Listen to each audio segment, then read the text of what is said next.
to start. We're about to take it back. Ladies and gentlemen, here it is, the most listened to radio show on the planet. This station is now the ultimate power in the universe.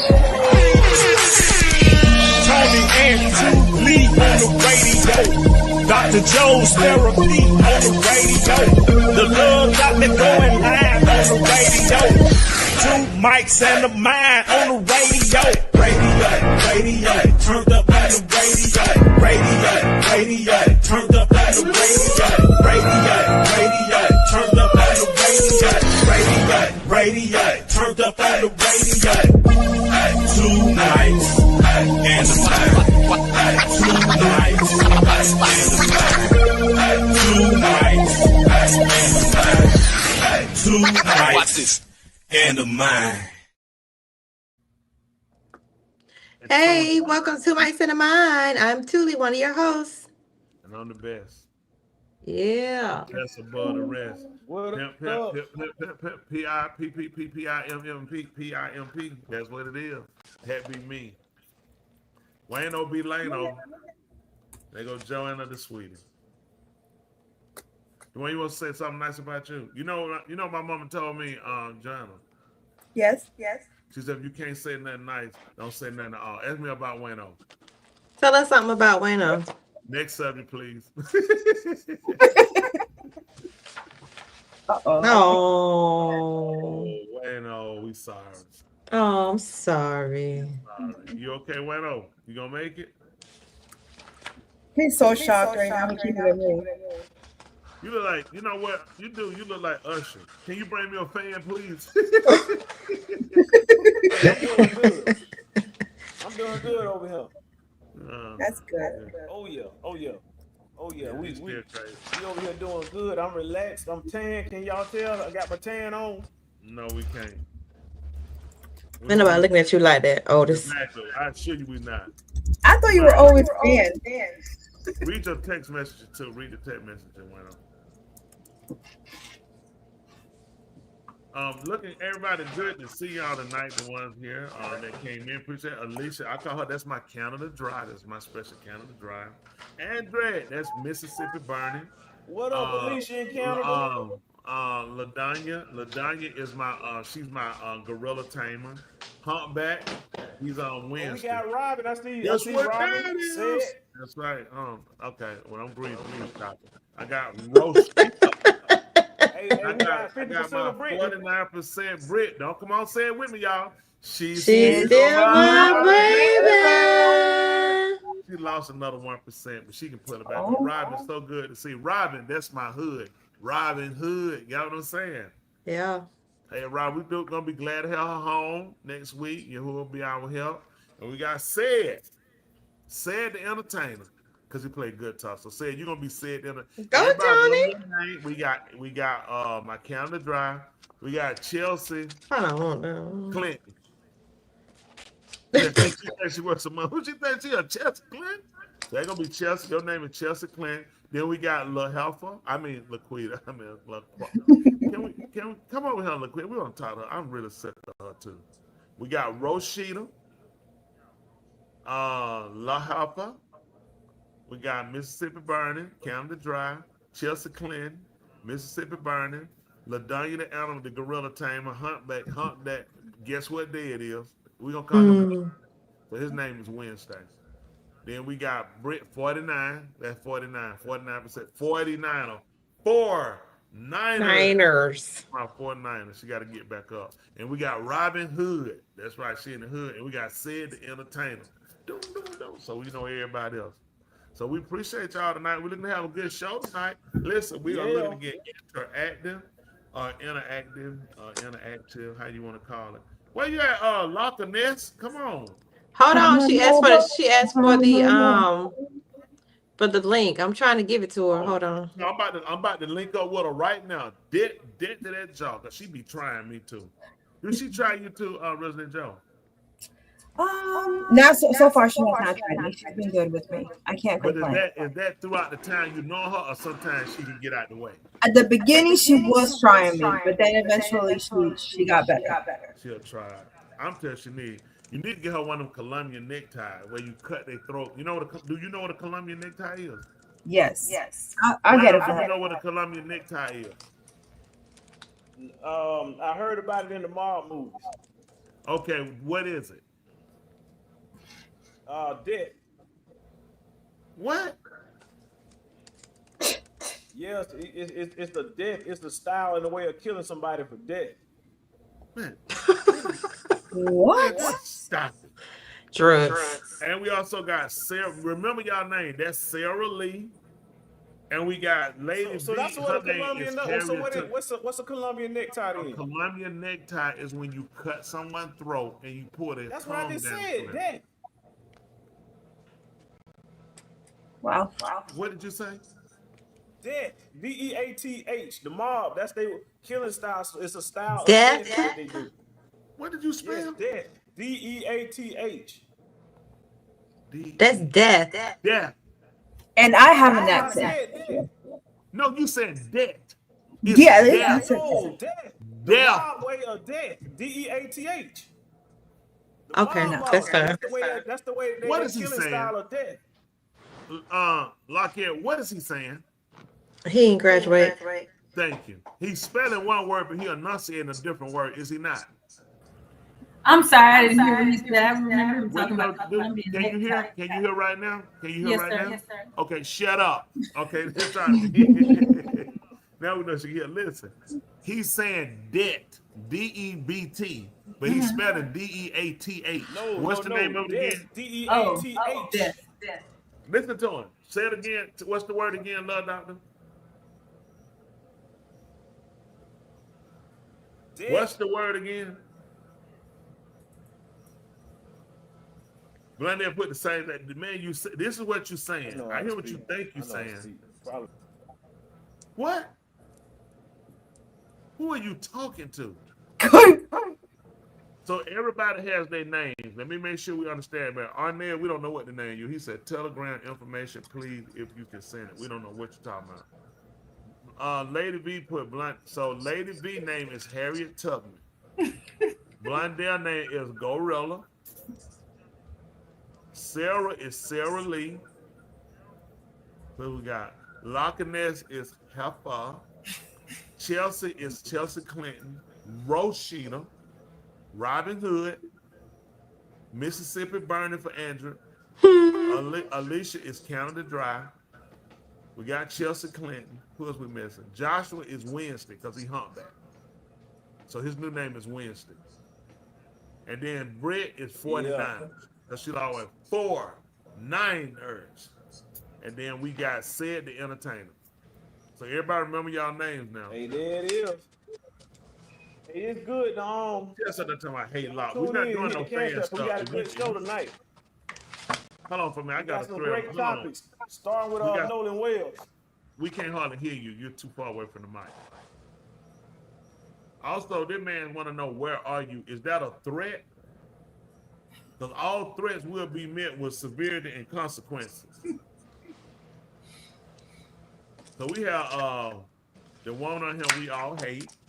We appreciate her for coming on tonight. We have, yes, we do. We all hate her. Okay, let's do Hey, y'all can hear me now a little better? Unfortunately, we can. All right. No, what I was saying is a good show tonight. We're going to talk about Nolan Wells. Okay. We're going to talk about Willing on YouTube. You'll get your voice down there. But you need to make sure you need to get your outside voice down. Your inside voice need to come down for you be outside. All right, let me turn the mic down. Just a little. So listen, what we're going to do, we're going to watch a video. We're going to ask for your comment. We're going to play the video. We'll stop at certain points from here. This will be a video that will be showing Nolan Wells, one of his friends, quote unquote, from their saying. We didn't hit it from Nolan Wells, so for all copyright, we don't know that to be true, but that's what he's saying. He's one of his friends, best friends. So we'll play some of the interview. And what we want you guys to do is want to get your opinion. I'll say this. This case is not hard as they've made it. I think it has become overcomplicated, and I think that has been because a judge was inserted. Once you start implicating people with titles like judges, attorneys, you have to back off real quick because certain things you can do can blow the whole case. For most people who don't know, when you find a person like if you come to an arrest and a person is a judge or a lawyer, you want to real be careful how you tread because there's little techniques that they know how to use that can get things thrown out, and you can blow a whole case. You can let a guilty person walk away. So I think the game is now is let people talk and they'll hang themselves. I'm sure that's what it is. The game, yeah, because think about it. You do the wrong thing, you can blow this whole case. You remember y'all familiar with the Casey Anthony case? Had the baby in the trunk. You know how they blew? Yeah, the Casey Anthony was the one had her daughter. I think she said something having her daughter. The daughter was found in her trunk. You know how that whole case was lost, right? Do anybody remember? Because somebody sneezed. It was no, not somebody. It was the FBI. The investigator sneezed in the trunk, and because their DNA was in the trunk from sneezing, that blew that whole case. And she was guilty. I mean, yes, that's what happened. When they went back, when the FBI did the forensic, she sneezed in the trunk. So you wind up letting a guilty person walk away. I think she tried to put on her parents or something, try it like they wasn't there or something. It was a mess. She threw a lot of people on the bus. And I mean, this was due to sloppy policing. Now you're dealing with a judge could possibly be implicated in this. Suppose, you know what I'm saying? Just based off of, let me delete all of my social media. My son was one of the people. You kind of put yourself, you kind of interjected yourself into that versus this could have been your son and his friends. So I'm thinking at this point, the FBI is sitting back and let people talk. Like him doing this interview is probably going to be one of the worst things he could have done. Because all right, well, let's take a look at it. I'm ready. Okay, I'm telling you, I'm ready too. Where your face at? I'm just giving some insight, okay? If you notice, other people are not doing the interview. He did it. But we're going to play the interview. We're going to ask you guys to come over and comment too. Like, lock her up is over here. We will call her name. It will be. That's right. And this is fair use, YouTube. This fair use. Okay, listen. What is her name? What is our guest name? Lakiera. No, lock her up. Lock her up. Lock her up. That's how we'll refer to her. Everyone has a name. She's been nice to me, preacher. She's been really nice to me. I've been nice to him as well. That's because she also works. She also is a major condoner to PETA, so she knows how animals are being treated. Okay. Thank you. All right, let's get ready to go. She right. So we're gonna start. Listen, we want y'all to come on this side and come in. Focus. You guys can see it? Focus. Yes, we can. I'll make sure I'm gonna put your screen up. Up. Go ahead. This one thing, because I know you mentioned before, is there any chance or any knowledge that you have that anybody deleted stuff from his phone?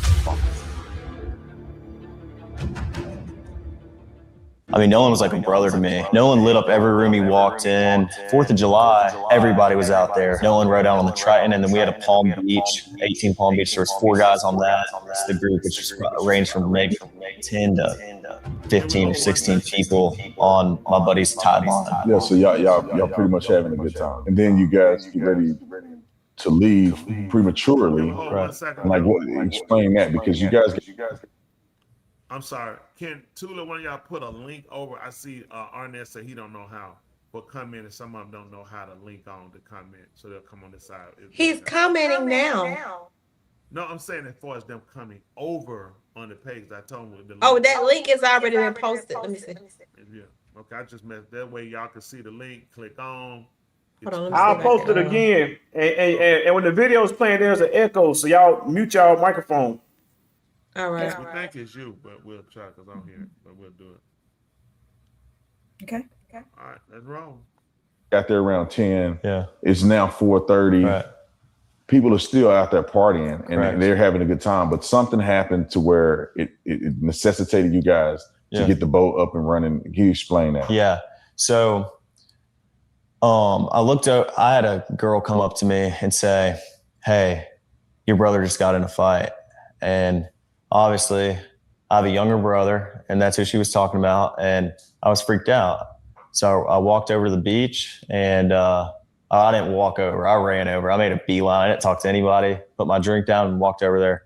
And my brother was kind of angry, and there was a lot going on. But someone was getting pulled away. I don't know who it was. And my brother was like, "Oh, I just got in a fight, and this guy punched me in the face, and I punched him right back."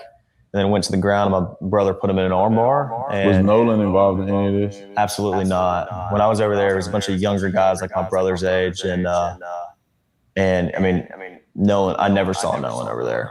Absolutely not. And okay, sorry, I just lost my train of thought. So you get ready to go. There's an issue with the boat. Okay, yeah. And this is Well, what this led up to that. That's what I was saying. So the fight happened with your brother, or a little scuffle. I'm assuming that it was cleared up. Right. You got your brother out of that situation, and then how did you find out that this boat is sinking? Well, I walk back over, and like we're probably around each other for a little bit. I mean, I wasn't thinking anything of it. I pulled my brother off the beach, and I was just like, listen, get in the water, hang out with us, calm down. I mean, he was calm, but I didn't want anything else to happen, And so once I got back over the boat, I got on the Triton, and the Triton had probably about 6 inches of water up to the transom.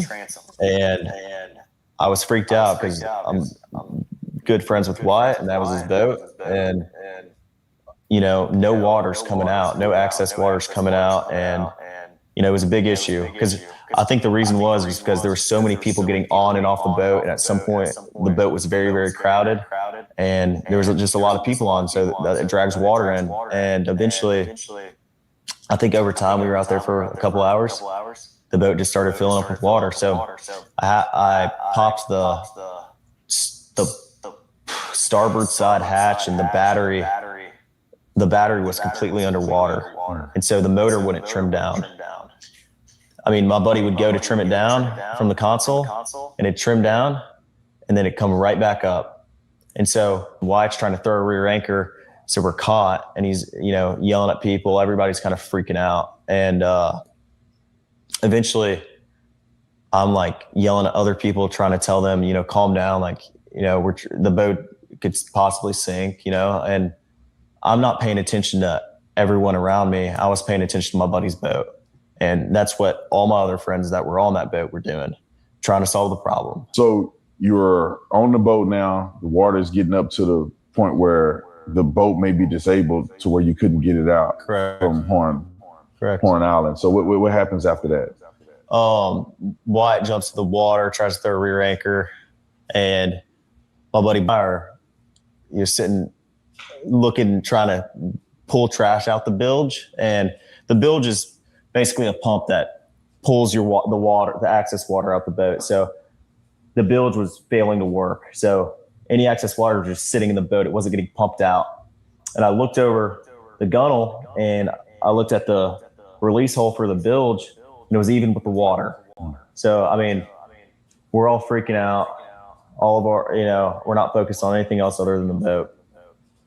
Well, then eventually my buddy Bart on the tide line is like, I'm going to pull y'all out to where we're out of all this, all this chaos. Cause we left at 4:30, and there were still just as many people there, if not more than when we got there. I mean, probably around the same amount. I mean, it was crazy. Like, there was a lot of people. And, eventually Bart pulls us out. We left at 4:30, but we really weren't pulled out away from everybody. We were probably about a quarter mile out, and we had the towing strap pulled from, Bart's port side cleat or starboard side cleat, and he was on our starboard side. Question. Does anyone remember, I know Thule and what's called, it's still on mute.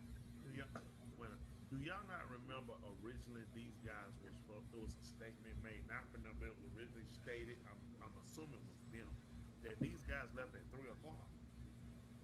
Yes. He just stated, if y'all heard him, that Did you turn your phone? You your sound thing low. down. You sound low, Preacher. I don't know why. Is this something? I'm Isaac and going here. I didn't do anything. said it's kind of low too. Can y'all hear me when I get closer? Let me see. Harriet said she can't see. Maybe I'm turned down. They said the sound is off. They said the sound. Yeah, you sound Oh, low. hold on. Here we go. Can y'all Go hear ahead. me now? Can y'all hear It's me? better. Are we better? It's Make better. sure y'all come in. We want y'all to come on the side and Lock Area, you can take your mute off. Let me ask y'all this. Originally, if y'all remember, the whole thing was the whole scenario at the beginning, or story was they left at 3. Mm-hmm.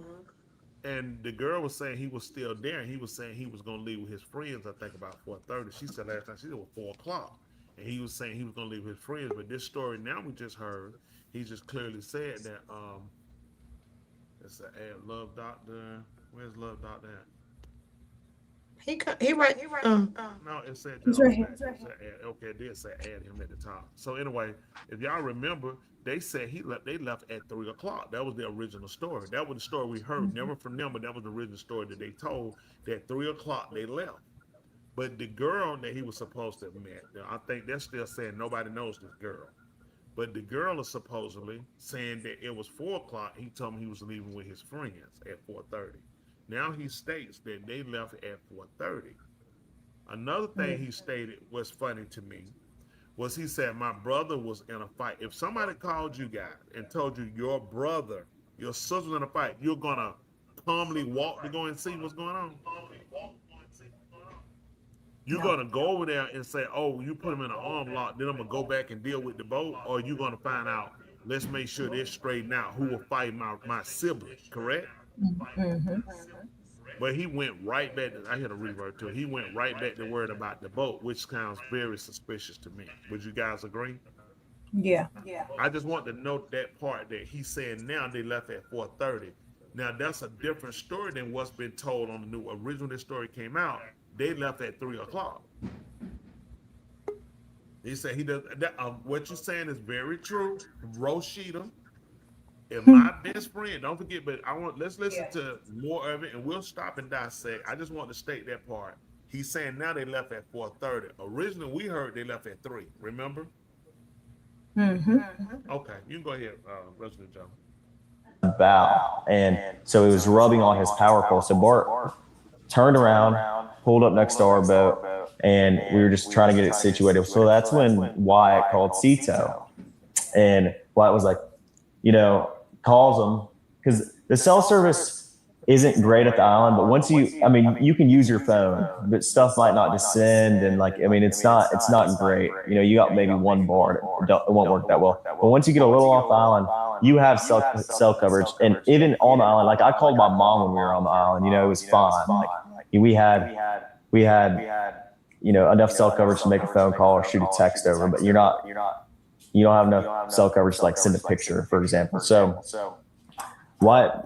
So I want to go back. Yeah, so I want to touch on that real quick because the phone thing came up at some point.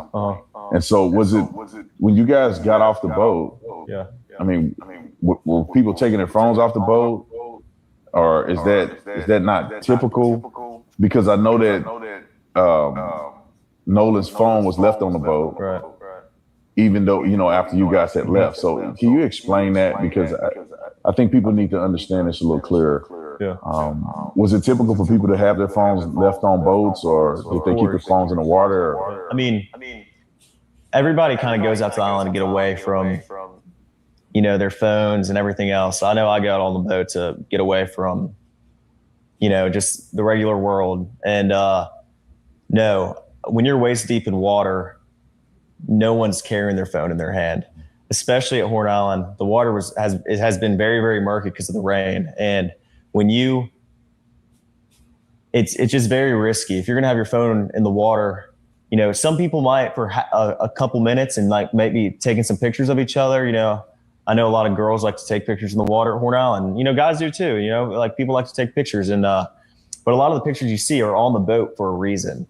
And so, no, I mean, if someone is on their phone in the water, they're using it real quick and then putting it right back on the boat.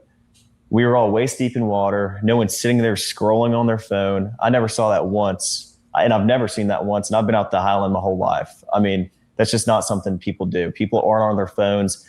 And if and everybody has their phone, yes, but it's always on the boat. No one's getting off the boat with their phone. So you guys get ready to leave out of there, getting towed out. Yeah. And then where's Nolan in this situation? Well, Nolan was, the last time I saw Nolan was 3:00, and Nolan was cradling a girl in his arms, Katie, Katie. And Katie, Nolan was sitting there, and the last time I saw him, I looked at Nolan, and Nolan was like shaking his head, laughing, and I was like, dude, you crazy. I was like just joking with him. And but anyway, Nolan, that was the last time I laid eyes on him. But when we were leaving, obviously no one is getting left at the island that came with us unless they demanded to, be there and asked, this is a very common thing at Horn Island. When you're out there, a lot of people ride out there with someone and in with somebody else all the time. I've done that 100 times. It's a very common thing, but Nolan was sitting by the boat with that Katie girl, and my buddy yelled for Nolan, get on the boat. We're leaving. The boat's having issues. And no, he didn't say that, but he was panicking.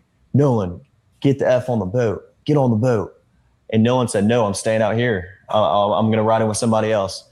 And it's not uncommon to hear, but it's not like my buddy asked him one time. My buddy asked Nolan multiple times to get on the boat. Nolan, get on the boat. Get on the boat. We're leaving. If you're coming, you got to come now. And Nolan made a decision to stay out on the island. And like he said, how many people heard that? Were there just at least just 5 everyone that was on our boat right there, because the Palm Beach had already left. My buddy went ahead and went home on the Palm Beach, and 3 guys on the way back. And Nolan wasn't the only person to ride out there with us and in with somebody else. I mean, we had multiple people in our group that rode out with us and rode in on someone else's boat. And that, like I said, that's not an uncommon thing to do. I mean, a lot of people do that. I could name probably 50 people out there that day that ran out with somebody and ran back in with somebody else. So, I mean, it's not like it's an uncommon thing, but it's not like we just left him there or my friends just left him there. Nolan made a decision to stay on the island after my friends asked him multiple times and told him to get on the boat, and he decided to stay. And I heard the girl that he was with, Katie, had text somebody that she heard people yelling correct for Nolan to get on it. Is that true? And I have a picture of that. She texted my buddy, and the next day everybody was panicking and everybody's texting Katie, because she was obviously seen with Nolan the whole day at the island. Katie sent a message to my buddy the next day and said, this is the last time I saw him, he's really sweet. But she also mentioned that the last time she saw Nolan was when my buddy was yelling at him to get on the boat. And she was right there to see that Nolan decided not to. Yeah. And so you guys get in the boat, you start to get towed in, and you make it back. Now explain how that you get to the point where you were concerned about Nolan, because obviously you said, hey, Nolan, y'all need to, or somebody, not when you, did I but get to that point? You guys had made mention Nolan need to get on a boat. Yeah. He didn't. Yeah. You guys get back to wherever you're going. Right. Explain that you guys go back to somebody's house, or you guys like what happened there? And then when did you feel like, well, wait a minute, where's Nolan? Right. Okay. Well, running in was very chaotic. I mean, Nolan chose to stay on the island, so my focus wasn't on anything else other than the boat, because if the boat doesn't get in, then no one gets in. I don't want to sink out there on my buddy's boat, and no one does. But my buddy Wyatt jumped out and pulled the plug on the boat once we kind of got out there, because he got the motor to trim down. And the motor trimmed down, my buddy Wyatt pulled the plug, and we planed off. We moved all the weight to the front of the boat so we could plane off. And eventually we planed off, and the boat was running. So when you're planed off and you have water in the boat and you're hauling, we're going pretty fast. We're going probably 40, 42 miles an hour. And so all that excess water that was built up in the boat is coming out of the boat. So, I mean, that's what we had to do. So we ran into Fort Bayou, and we didn't just run straight to my buddy's grandparents' house. We ran into Fort Bayou. A couple of us jumped in the water And Wyatt, like the whole reason for the stop was so Wyatt could hop in and put the plug back in the boat. So then after that, we went and docked it, and I went back to my buddy's house and we ate and napped for a little bit. It was a long day at the island, so we were all tired. And eventually we go over to a girlfriend of mine. She was having people over for 4th of July. We were doing like fireworks and stuff, so we all went over there to swim and hang out. And this infamous picture that I've seen online of Nolan in the water in the swimming pool. Yeah. Where is this picture associated with? Because you said you guys went back to swim. Nolan wasn't with you. Yeah. So where's this picture at? Like, what's the context around that picture that's been floating? That picture is taken on June 27th, a week before the 4th of July. We all went to a friend of ours in Pass Christian. We have a lot of friends from Bay St. Louis, Pass Christian. We all went over there to hang out, and And Nolan was in that picture. Nolan was in that picture, and if you look in the picture, my arm is around Nolan in that picture. And I mean, that was a week before the 4th of July, so that picture is not associated within even the same. I mean, that was like a week before, so yeah. So you guys are now at swimming and having a good time at a lady friend's house. Right. I never got to the pool. I talked to her dad for a while, and I mean, all my friends were downstairs. I went upstairs, talked to her dad. We were talking about boats and stuff, and I've been with my friends all day. I was just talking to everybody, but so you talked to the young lady's dad, and then how long was it before you realized, or you guys realized that? Where's Nolan at? I mean, I went back downstairs, and all my friends were just hanging out, and my buddy Wyatt had addressed, talking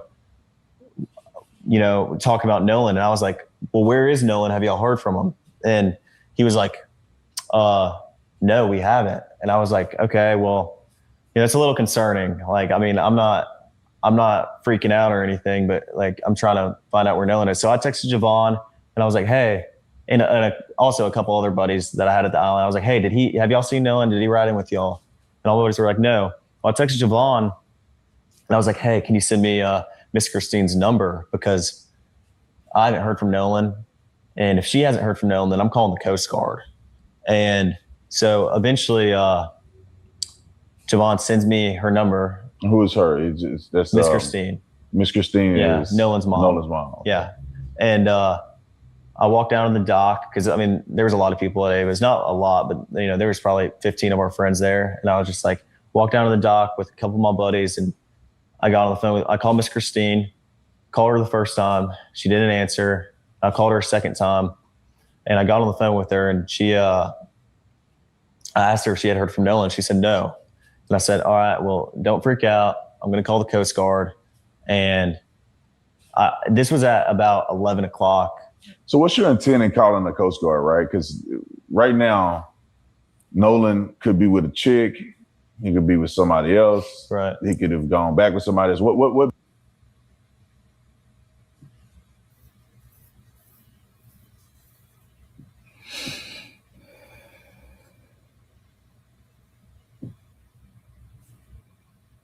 We can't hear you, preacher. I mean, I can't hear you. I can't either.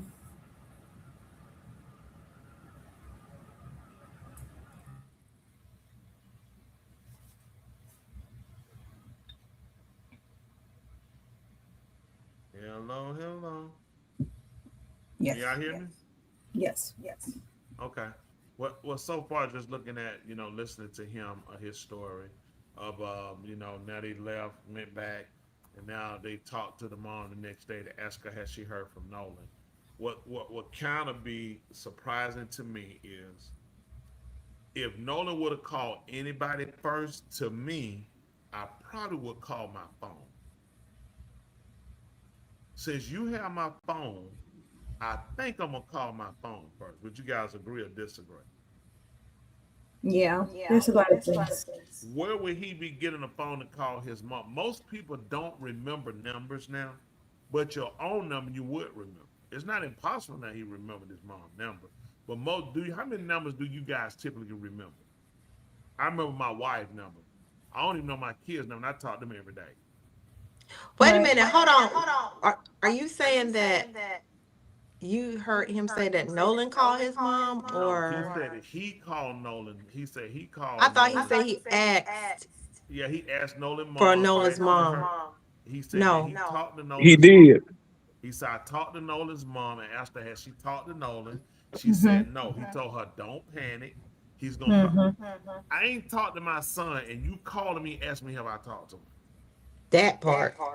And you got versus, you should state, I have his phone. Yeah, he didn't even say that part. We have his phone and his keys. I'm This- thinking I'm going to call who got my done phone. You know? Right. You're the people that brought me him. You see what I'm saying? So I'm Right. You brought me here. You got my phone and my keys. My mama don't have my keys in my phone. So if I call my mom, think about this. I call, hey mama, I don't have my phone and my keys. Who got it? Call who got them. Is she gonna go get them and come to where I'm at? I mean, just logically. You see what I'm saying? I'm going to call my phone and I'm gonna call for my keys. So to tell my mama, don't be alarmed. Why would I not be alarmed when you calling me, asking me if I talked to my son? That part, yeah. You have his Well, you- phone and his keys. Right. He called me, and if he did, why wouldn't you guys be in contact with it? Because the car's still sitting out there. Facts. You see what I'm saying? This just thing people just think about what they're saying. It doesn't make sense. A lot of things don't make sense. Watch the terminology. His buddies. My brother's fighting. I went calm. No, I rushed over. No, calmly. Your sibling fighting and you calmly go to see what happened? Why do you think his mama told him to do this interview? I think they did it because they need to get the pressure of making them look guilty. And I think all of them are there in the background. If you look at the background, if you can kind of see his shadow on the wall. I was looking, it's different things you look for. They're there. His attorney is there too. I know they're there because they went over these questions before he asked them. It's not helping him, no. He'd have been better off just remaining silent. Well, He's on bad. Well, the thing is, it is. But I'm almost sure they have an attorney. If somebody advised them, it would be good to talk to a black reporter so it wouldn't look racist. If you use a white reporter, everybody's going to scrutinize it off the rip. Of course, you go on a white show where you get softball questions. This guy here is whiter than any white man you're going to find. Yeah, he's terrible. So he's asking questions that's going to help him to look like he's not evading questions. Nothing makes sense if you pay attention. Your brother calmly walk over. Calmly? It sounds like he had practiced everything he said. He said 3. When I ask you what time did you see Sweet Tuli, you're gonna tell me 3 o'clock when it was. It's like specific timings that he giving. Then he said we were driving 42 miles per hour. Yeah. Around 42 miles per hour. Yeah, nothing makes sense because I'm looking at the speed on the boat. People don't look at speed on the boat. You young, you want to go fast. He said the water was murky. Yeah, the water murky, which would make less sense to be in the water because you can't really see. Right. Rain and storm. A lot of things don't make sense based off The thing that get me the most is the last time I saw him was 3 o'clock. Everything was fine. So what happens between 3 and 11 o'clock where 11 o'clock is like, hey, I'm gonna call his mama and then I'm gonna call the Coast Guard. You know, he's like, I'm gonna call the Coast Guard. So what transition to make him want to call the Coast Guard? And the fact that that's his mom should have been involved to call. I said, listen, I was gonna call. I'm calling you to see. Let's call together because then they'll see the parent call. I'm a friend. Call. Right. Because when I call, they're going to know. When I'm calling, say we're missing. What made you call in? He was with me. He was with you. Where were y'all? We was at Horn Island. Why did you leave? Was something wrong while you left? It's just a lot of questions. Why would the guy cussing my somebody get on the boat? You lose it on leave. He done it 100 times. Look at the number 100. Well, you can say hundreds of times. Yes. He sounds. Hey, here go what I think. Here go what I think happened. I think what happened is, in my opinion, the dude who talking, his mama is the judge. So what he ended up doing is somewhere or another they told his mama what actually really happened, and a parent adult stepped in and said, "Hey, call the boy's mama, and then call the Coast Guard. And the boy's talking like, hey, don't worry, guys. I'm going to be the spokesperson. I'm going to be able to sell this whole thing, and I'll make certain we all good and everything's clear. But what doesn't make sense the most about what he says, if you really listen to his argument is, I was never in the boat with Nolan, ever. We didn't go on the boat together. I didn't come back together. I had nothing to do with Nolan at all. That's what he's really saying in his testimony. Because that ends the conversation. Once you can say, this is the thing, Wano, in an investigation and asking questions, certain things in conversation. If I ask you, if there was a shooting, and I told you the green car came by, and you say you saw the green car, then I'm going to keep working you because I'm gonna need to know about which way was the green car going. Right. How many people did you see in the green car? How fast did the car seem like it was going? If you said I never seen the car, then my investigation from you will move on. It's over at that point, right? I didn't talk to him. I might have spoke to him twice. Don't forget, y'all, this is my best friend since 2nd grade. We didn't even talk, maybe 2 times, maybe 2 times. Never talked to him. But I see him with a girl cradling his arm. Girl named Katie. Everybody know girl named Katie. Who is Katie? This is Mississippi. This one tell you what's the problem. This is Mississippi. This is a famous place where all these teenagers go. You're going to know her or know somebody with her. This is your town. You see what I'm saying? This is a teenager hangout. There's no way everybody just saying, everybody knows her as a girl named Katie. Weird. Who is Katie? What's her Katie name? has spoken up. Katie did an interview with the mama. Let me say this. They said the girl spoke with the parents and told them that she said it was 4 o'clock and he told her he was leaving with his friend. And the guy just said they were leaving at 4:30. Originally, they stated that they left at 3 o'clock. This interview is him talking. While you're letting him talk, he's screwing them up royally. Exactly. I'm like, why is there a brain in the room? No. Well, I'm glad there's no brain in the room because this sounds bad. Because what they doing too, what they were trying to do, no doubt, they was trying to save face by letting him interview with a black man. This will show you not racist. See, when white people who racist try to look unracist, they want to shoot. And when you say, I have a black friend, stuff like that don't make a. I had a black friend one time.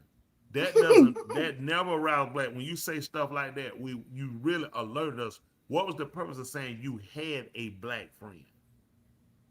I know blacks, stuff like that. You know, we never say I know whites. Or I hate white. We might say we got friends of all races or whatever. So you say certain things, it more or less it brings more attention than it diverts.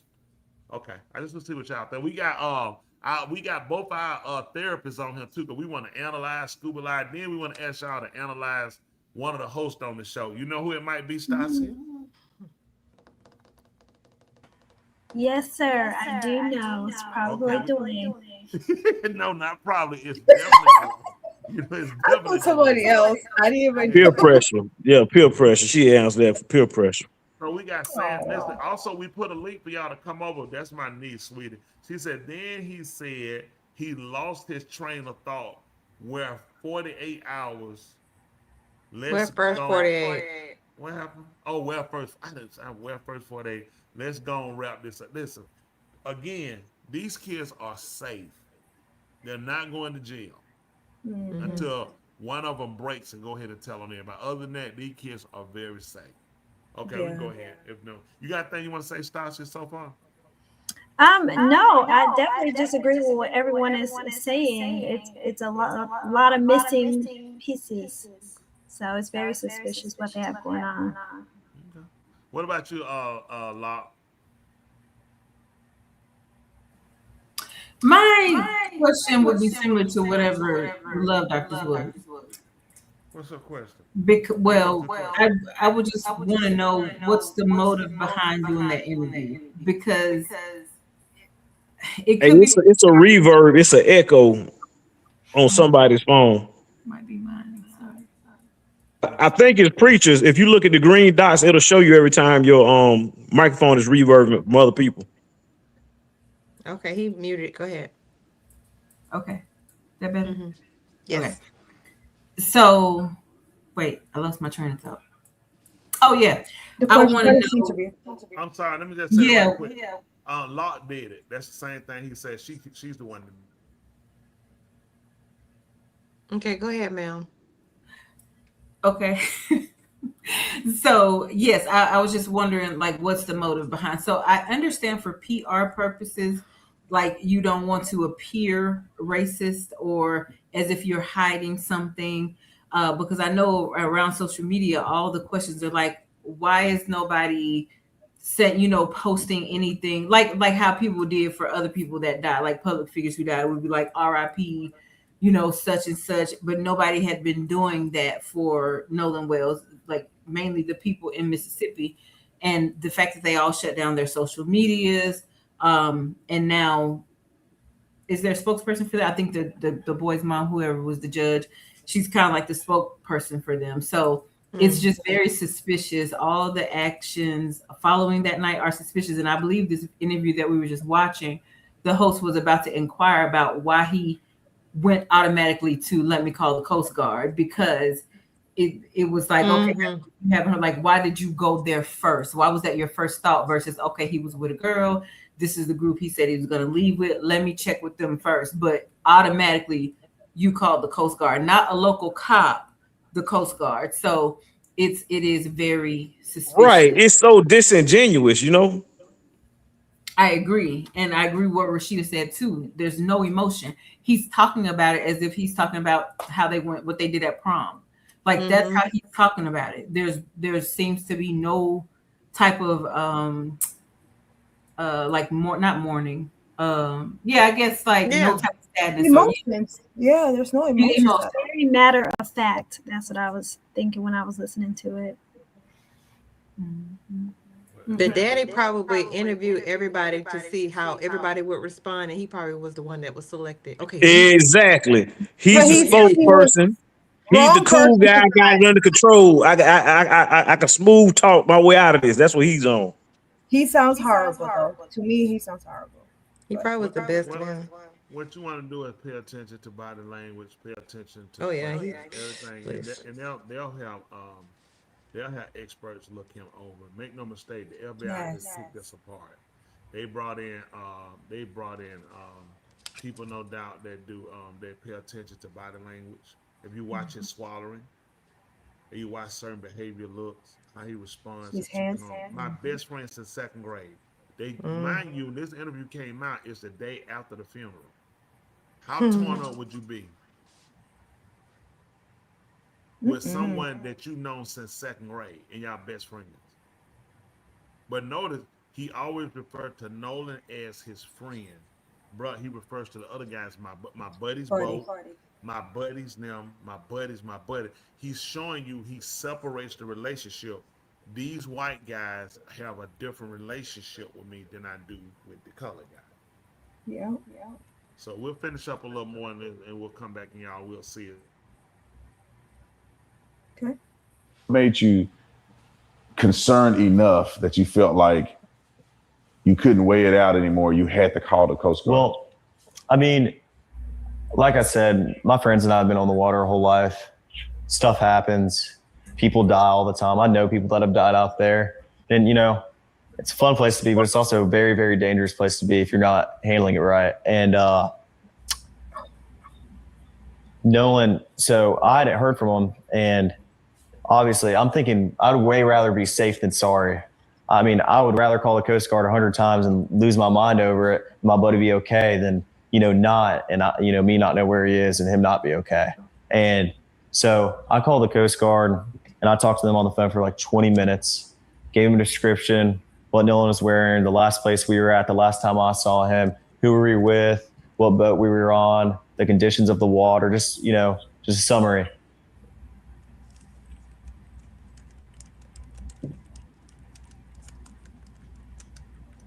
Quick comment. Somebody typing very fast and hard. So I don't know if they masturbating their computer keys or what, but anyway, just interesting comment in my 49. One of the 49 that said something about which is true. Notice he says people die there all the time. Crazy. Why would I leave my best friend somewhere don't become concerned until 11 o'clock that night. We gone back, gone to sleep, gotten up, went to somebody's house to do fireworks. Nolan still hadn't come. Mind you, I have his phone, his keys.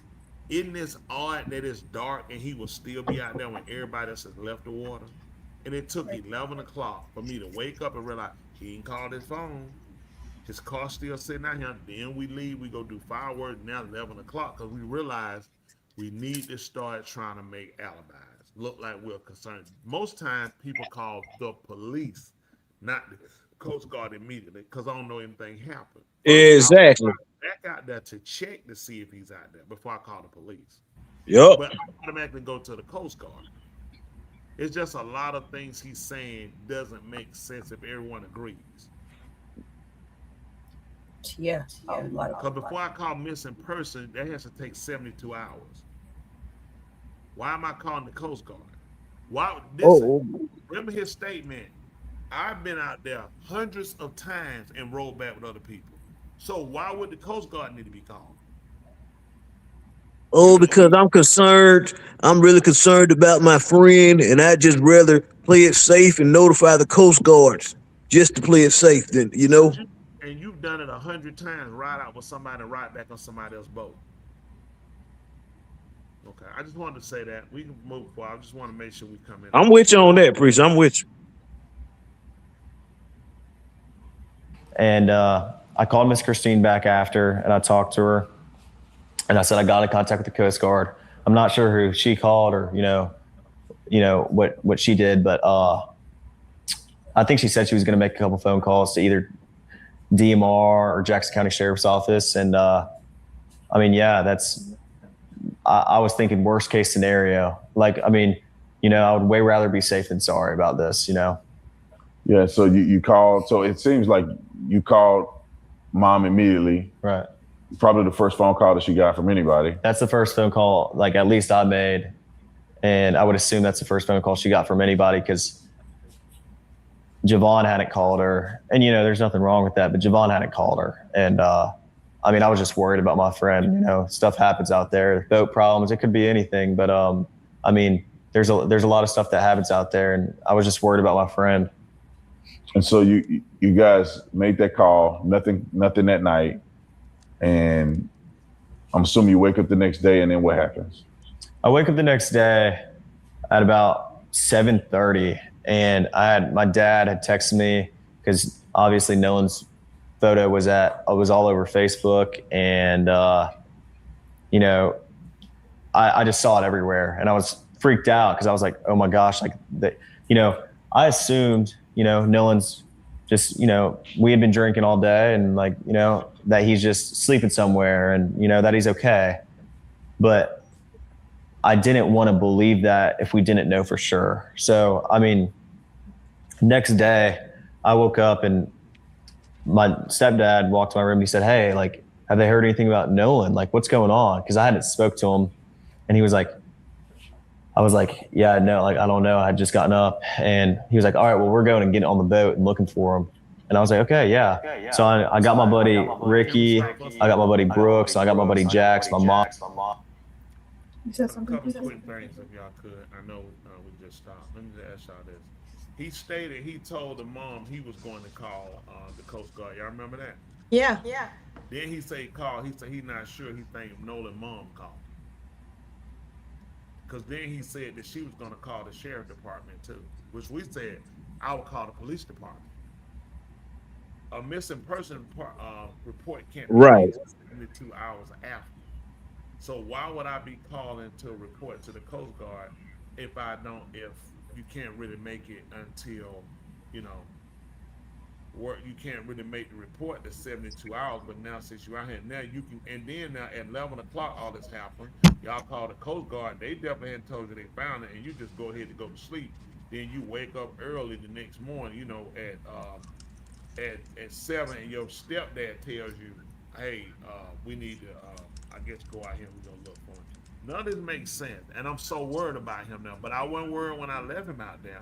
I slept good. I went to sleep that night. Yep. You slept good. I took when we got through the boat, he said they went to sleep. Then they went to somebody's house, remember? Do fireworks. So have I wasn't fun. worried about him then. And then I leave from now. We call the coach because he's not contacted. I got his phone. He ain't contacted. And now all of a sudden I wake up in the morning and now I'm just worried about my buddy. And your What happened, daddy. my buddy is, he's never called him his buddy, his friend. His buddies is everybody. His buddies Bo, his buddies them, his buddies them. Nolan is his friend brother. His buddies. I'm just looking at how he stated he got versus, you know, my other friends, some other friends and I. Got what I'm saying? Mm-hmm. Okay, I just want to mention that. You go ahead. Mom came on the boat with my stepdad and I, and we all went out there and looked. When I got out there, there was dozens of DMR boats, helicopters, planes flying over Horn Island. And this wasn't just Horn Island. There was also Ship Island they were looking at, I'm sure, and Chandelier Island, Petty Boy. I mean, it wasn't just Horn Island specifically, but where I was at Horn, there were boats everywhere, and not just like random boats, but like, you know, marine resource boats and, you know, cops and, you know, the whole nine. Like, it wasn't like there was just a couple boats looking for Nolan. There was planes and helicopters and, you know, everybody. So. And then after this, you know, obviously they didn't find Nolan that day. Right. And so what was your reaction like when you heard the news, or how did you hear the news that they found Nolan's body? Well, the next day, well, it got to be about 1 o'clock on July 5th. And I was like, my mind started to turn. I was like, man, you know, if he's not awake yet, like, where is he? Like, you know, like I got very, very worried. And, you know, I was with my buddy Brooks the next day, and we're driving, and my buddies were texting my group chat. They were like, hey, listen. And then I got a phone call from my buddy Trace, and he was like, hey, man, they just found his body. And I was like, I wanted to have hope, but it was really, really hard to have hope when they haven't found your buddy in the last 2 days. And, but there's still a little bit of hope there, you know, like maybe, you know, he's not gone and maybe, you know, he's okay. But my reaction was just, I was with my buddy Brooks and I broke down. I mean, I haven't experienced death a lot, but especially with someone I'm as close with as Nolan. And I mean, I broke down, and I sat there on my buddy Brooks' shoulder and I cried, and I was upset. I made a couple phone calls to my buddies and checked up on my buddies because, you know, I care about my buddies too. I mean, like, we're all experienced this. Like, we all realized at the same time. We all heard the news at the same time. Like, you know, he's gone, and so it was really, really hard on me. I mean, I've never experienced something like this, and it was traumatic. I mean, I could tell you where and when I was there, when I got that phone call, you know, where I was, and I just remember, like, it was insane. Like, I can't even put into words how upset I was, you know, and how upset my friends were. So. And then comes the stories and the backlash and the craziness. I mean, you guys are now hearing that you're responsible for it. You did it. You killed Nolan. So what was the next step? Did you guys ever engage with police or? Yeah. So the first time I talked to the police was July 7th. I talked to the lead investigator, and I told them my whole story, top to bottom, dotted every I, crossed every T. I told them everything I knew, every little detail. I mean, everything I could, you know, tell them to try to figure something out, you know. Well, you don't want to talk to the cops, or no, of course some not. Other guys? You know, every person that was included, especially, you know, the guys that you see on social media, everybody cooperated with the police fully. You know, Nolan was with us on the way out, and he rode out on the boats with us. So, I mean, we were. Question. You want to comment. Who says I crossed every T and died every T? Yep. Who says that? That means I went over my story to make sure it came up. I crossed every T and I dotted every I. Then it's crazy. Everyone on social media cooperate with the police fully. How would you know that? How do you know exactly? He made this a whole lot worse. He should have not did this interview. I don't see how anybody with a brain advised him to do this interview. I mean, He was the best one. Guess what? And that's a good interview. He shot. He remembered the I'd have script. said I told him what I knew. The That's script. best I could never tell you. I crossed every T and I dotted every I. That's crazy. Listen, if I'm going over a story about my best friend died, I got hope. And when I got to the part, I remember when I got there, I would have had to wait, pause a minute, because I've been trying to get myself together. As I'm thinking about that hit. I remember exactly what it happened. How would every one of his friends knew exactly at the same time when he said one of the guys told him? He said we all knew at the same time. You know how they all knew at the same time? One way you could all know at the same time, you know how? This is just me stating, not saying they did. If we were all involved, we were all know at the same time. Yup. He could have said a friend told him. And that's what the daddy said. That's what the daddy said. Yup. All of them knew at the same time, though. Yup. Then remember, I had to check up on all of my friends, all of my buddies, make sure they was okay. Yeah. How they okay? Nolan's the one dead. Y'all guys knew you left him out here. Yeah. You know, I won't know that any of his other buddies called the Coast Guard or the cops, so he was the only one that say, "Hey, let me call the Coast Guard." This the thing though, y'all know y'all left him out here, so that's what would have tore me up. The fact that I knew he was with me. Yep. And I'm thinking I should have used my head and said, "No, you need to keep your phone with you. If something happened, I'm gonna take your phone and your keys." Unless we'd have said, I didn't know he left them up, but you say whenever people go, they leave their phones on the boat. Now think about it. Nobody gets off with their phone. How were people videoing them then? Remember that? How could you state that when people go here, that's the purpose why people go to Horn Island, so they can leave? You need to go to Horn Island just so you can get away from your phone? That doesn't even make sense. No, that makes sense. We all go to Horn, mind you, bad reception, but we seen a nice video of all of them out there, didn't we? Out of 1,000 people's out here, nobody recorded nothing. Because you go to Horn Island to get away from your phone. Please. Nothing makes sense. Okay, we can continue. First people to get questioned. I mean, we cooperated with the police the first time they called us, and we talked to them, as soon as they needed, and we were fully cooperative. And we see Benjamin Crump coming to town, made it about race. Right. What's your feeling about that? Do you think that any of this has anything to do with race, or because I mean, obviously something happened to Nolan. It appears that you guys may not have been involved at all. When I say may not, it's no evidence that you were involved at all. You guys had left. Right.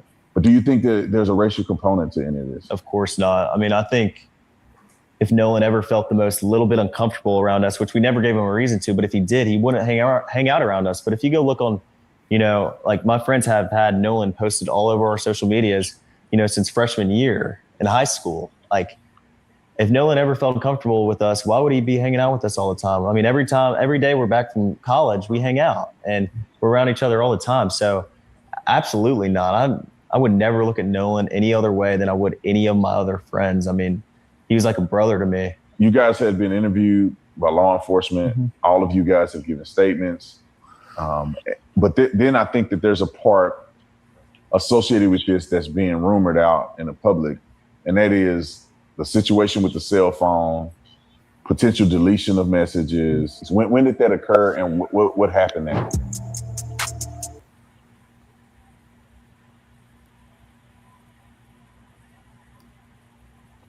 Was that in an interview? Yeah. Okay. So he clickbaiting and trying to put 10 minutes every day or so. Well, I mean, it's good. I think the video is helpful because it gives you insight. I think I don't know how I could comment for anybody else when you're interviewing me. All of us cooperate. How could I really tell you that? All of us were truthful. Now, the only way I could tell you that, and I'm gonna tell you how I could tell you that if a police investigator told me, listen, all of y'all story is the same matched up. Why would you tell us that? You don't know how he died. Why would I tell you guys that?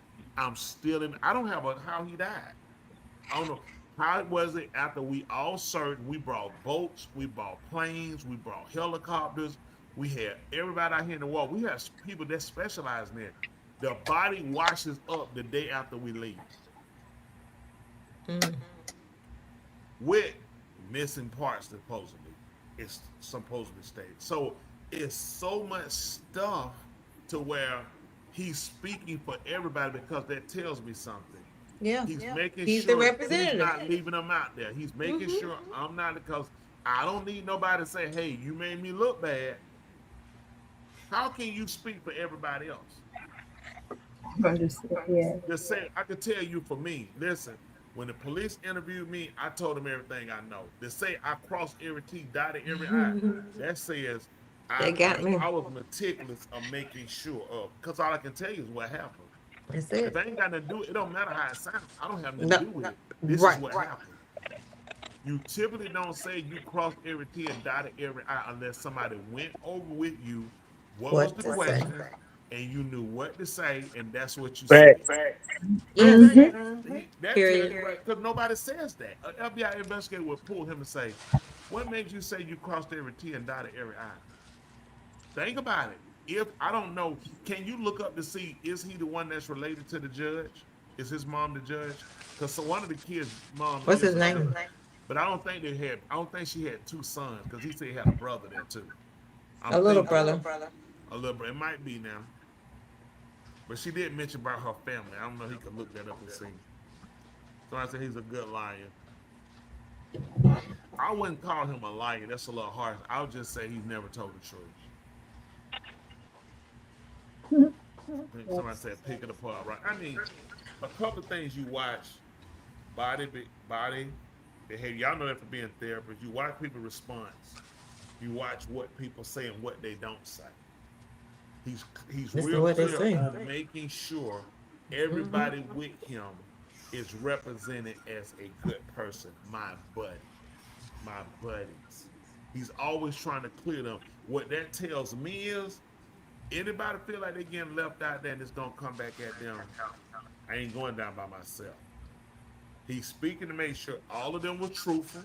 I don't know how he could know that because there's no way they would let you start an interview. Their interviews are not public with the police. Why did the police wait to interview them on July the 7th? If you got the body July the 5th, why was you interviewed on July the 7th? Yeah, that is the son of the mom is the No, judge. he's missing July the 4th. He's on an island. You have his phone, his keys. He ain't been back. Where is he? A girl named Katie. Everybody keeps saying girl named Katie. Katie should have been picked up. They should have been picked up. That's the thing. It's probably when he called the mom, after the mom called the police, he said he was with his friends, Yeah. and they last saw him with a girl named Katie. So they're not going to talk to them first, probably. Well, no, you're gonna talk They be to them looking for because that's Katie. their state. Well, I'm gonna tell you what, you would talk with them because that's your statement. I'm gonna go. First of all, I'm gonna do this. I'm gonna talk to you because you the last one seen me. Let me get your story before I move to Katie. If I jump off to Katie, you was the last person seen him for the mom. You were with him. You got his phone, his key. Would y'all not agree? I'm gonna deal with you. Katie, who? How did you know Katie? How did you know? Let me ask you a question. How do you know her name is Katie? Remember, Nolan just met her. Hey, I'm gonna stay here with Katie. I just met her. How do you know? How do you know her name is Katie? Did Nolan tell you that? She could have been lying. He's dead. Do you know her name is Katie? These are questions I would ask. I don't know. Who told you her name is Katie? I think I would be looking for Katie first. You know what else he did though? Go ahead. A narrative that he pushed is throughout his interview, he made it really, really repetitive about we were drinking. Everybody there drinks. We always go and drink. Everybody there drinks. He tried to watch it, but then he did say that he made it. He said they drunk. He said that they drank all day. If you pay attention, he did not say everybody. He did say everybody, but he claimed he came and he said that they had been drinking all day. Yeah, which implies that Nolan was drunk and in the water. Nolan was out there in the water drunk. But a toxicology report would have pulled it up too. Oh, you know they ain't released none of that. Yeah, they released some of the. If you could pull up, you can see Ben Crump tell them. If you could please put it up so we can discuss that. I apologize, Joe. You can pull up to see. Joe, you said the guy that boy's mama is a lawyer. Who mama? Yeah, she's a judge. She's a judge. She's an elected judge. So It seems like the mom is the judge. His mom is the judge. Yeah, she's not just a lawyer, too. She's the elected judge. Yeah. So you know how that goes. That's why they got to be real careful how they move with him. But his interview would have put enough light for the FBI to look at. Yeah, it's too inconsistent. Now, what do you guys think about how they found the body of Nolan? His body parts missing. I think that What? they found some parts missing out of his neck. What happened to Law? I don't know. She said she'll be right back. She said, okay. But on the other side, we ask y'all to come over here and comment, please. All that side talking. Put all that side talking. Come on here, let's hear your mouth. So now you're looking at 49. Come on over. You have a couple of questions. Come on. Base P, you got a good point, Base P. Katie is an imaginary friend. Because they keep saying they talked to Katie. Nobody's seen no Katie. They saying Katie. The mother did an interview and she said she spoke with Kate personally. I saw a tweet where the girl said she did talk to him because people called her out. She said, I talked to the family and told them what I knew. But I'm still, this what I don't get. What's going to be funny with her and them. So when did this fight break out? Because she said, Katie stated from their statement, he said at 4 o'clock he was going to leave with his friends. If I've gotten a fight with you guys, am I telling the girl I just met that I'm leaving with y'all, my friends? Maybe he didn't say friends. He said I'm leaving with them. But her comment was, from my understanding from reading, she said that he was leaving with his friends. Correct. When did the fight start? Apparently, remember first, the fight should have started before that. So according to the white boy, the fight is totally unrelated. Nolan was not involved. That's what he said. But they got video of Nolan's voice saying, "Give me." Right. No, that's not true. That's not true. That's been put out as disinformation. Even the parents spoke about that video, and the mom spoke about that video too, to stop that disinformation that's been put out. Okay, well, see, that's their stuff. Okay, making sure, because even Crompton said that he was on tape saying, "Give me my effing phone." So okay, that was clear. Yep. And Crump, they cleared up Crump. He been spreading out disinformation too, because he's the one that put out that picture of Nolan standing at the pool with all them other friends. And that was on June the 27th. Exactly. But hold on, let me say this too now. That's who's stating that though. These are the people that were with him when he came up missing, saying that's an older picture. Unless that picture is officially time dated and stamped. Let's just be honest, y'all, because it don't make sense that he stayed back on the island and let his phone and keys go with a boat in this boat travel. The video of the picture is referring to, it says that one of the white boy, I'm sorry, but I have to, he has said that no, it wasn't Nolan yelling. So it could be Nolan or not, but he's saying no, that was not Nolan. It was somebody else telling him to give him the phone. But it has not been proven that that was a fake video. It did happen, but he's saying that it was not Nolan. So, I mean, it could be that it was Nolan, but they're saying, I mean, there's nobody else to back up the story, so they could be saying whatever they're saying. Because might be lying. The video saying that Nolan was at that party, that Nolan had come back. So let me say this too now. Now, to throw this whole case off and to kill credibility, save them, which makes sense, is keep giving disinformation. So now when the disinformation come up and you can kind of kill the credibility of the truth. Because like now, why were you pushing the narrative that Nolan phone and that Nolan was on recording saying, "Give me my effing phone. What you doing my effing phone?" Stuff was deleted out of Nolan's phone. The mom, from my understanding, not hear her, but in the original stories, the mom went to the house where the car was, and the guy was not saying he had the phone. And they had to push him, let him know that they pinged the phone. Then he wouldn't give Nolan car keys up. None of this makes sense.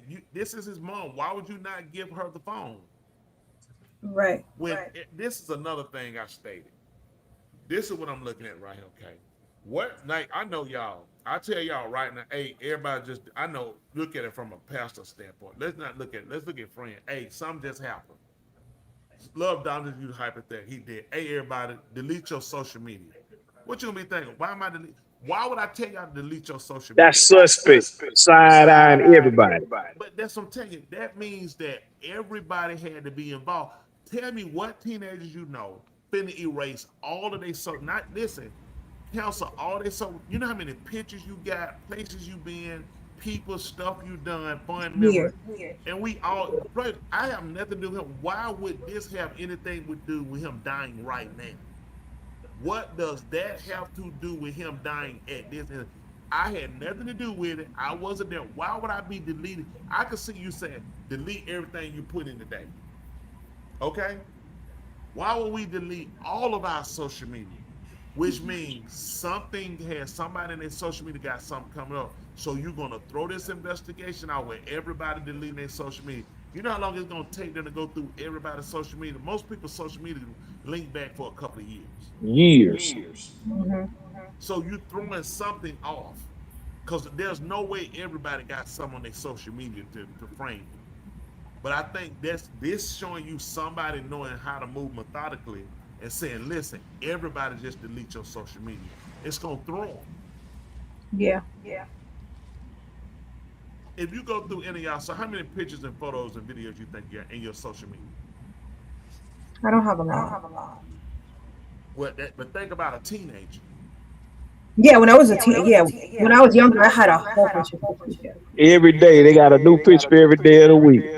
So every day, yeah. So if someone go through this stuff, say if it's 10, 20, 30 people out here, right, involved, you know how long that's going to take everybody to go through that? First, we got to find accounts, get that. Then you got to get court orders. You can't just go through that stuff. Then when you go to court order, there's a judge involved. You got to give a reason why. So you throwing this case out, and they know one thing. They know what Sam put up there. First 48, you way past 48. The older this case get, by the time the Washington D.C. autopsy was done, they've already taken parts out of it. And the man said they don't know when it was taken out. How do you don't know when it was taken out?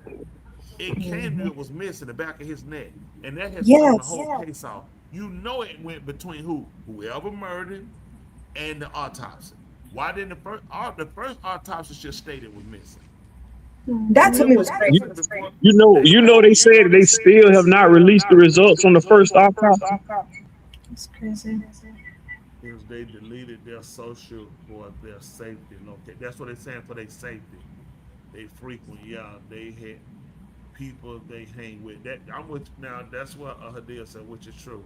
Nothing. They saying they did it for the judge. I heard she did say that she deleted the social media because of safety. People threat. That has nothing to do with listen. All I gotta do is just don't go to it. I'm not deleting my social media because you put no threat.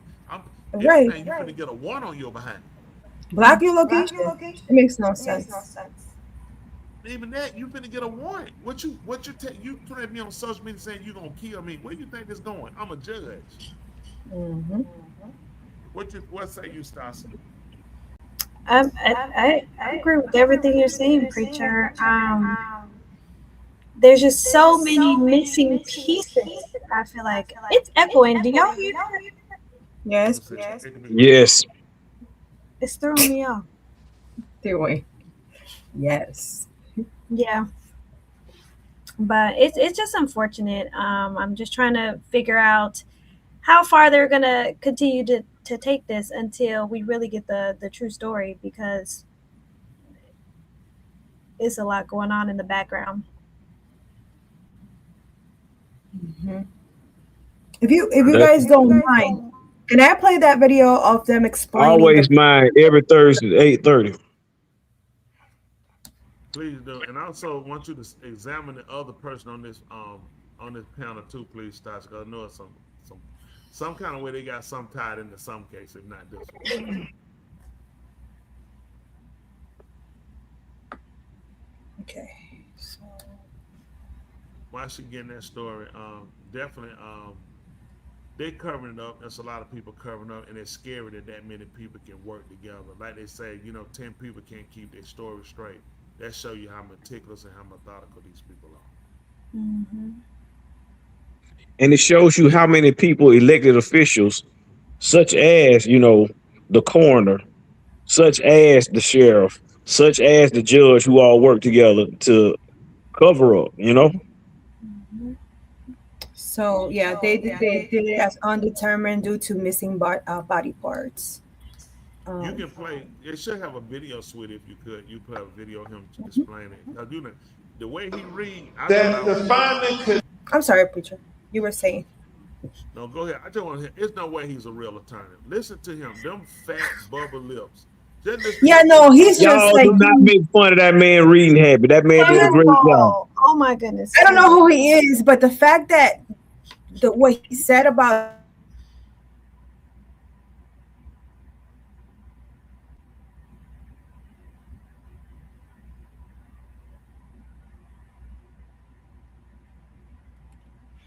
Did she freeze? I'm here. Are you there too? Is it the rest of y'all here? Hey, I think Ice got him. Yeah, I think it is.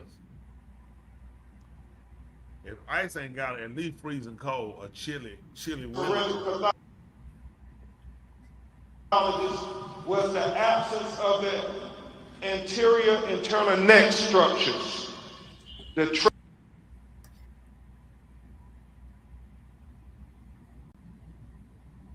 Not sure why it's not playing.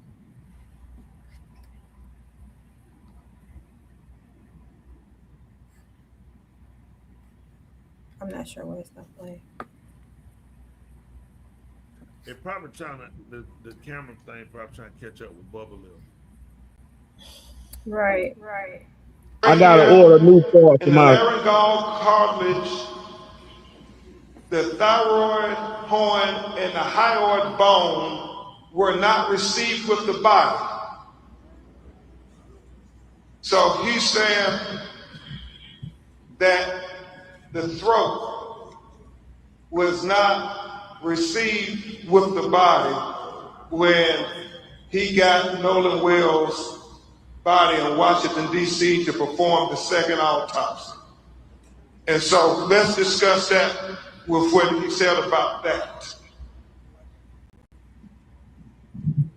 He said, it is assumed that the initial pathologist retained these structures for additional evaluation.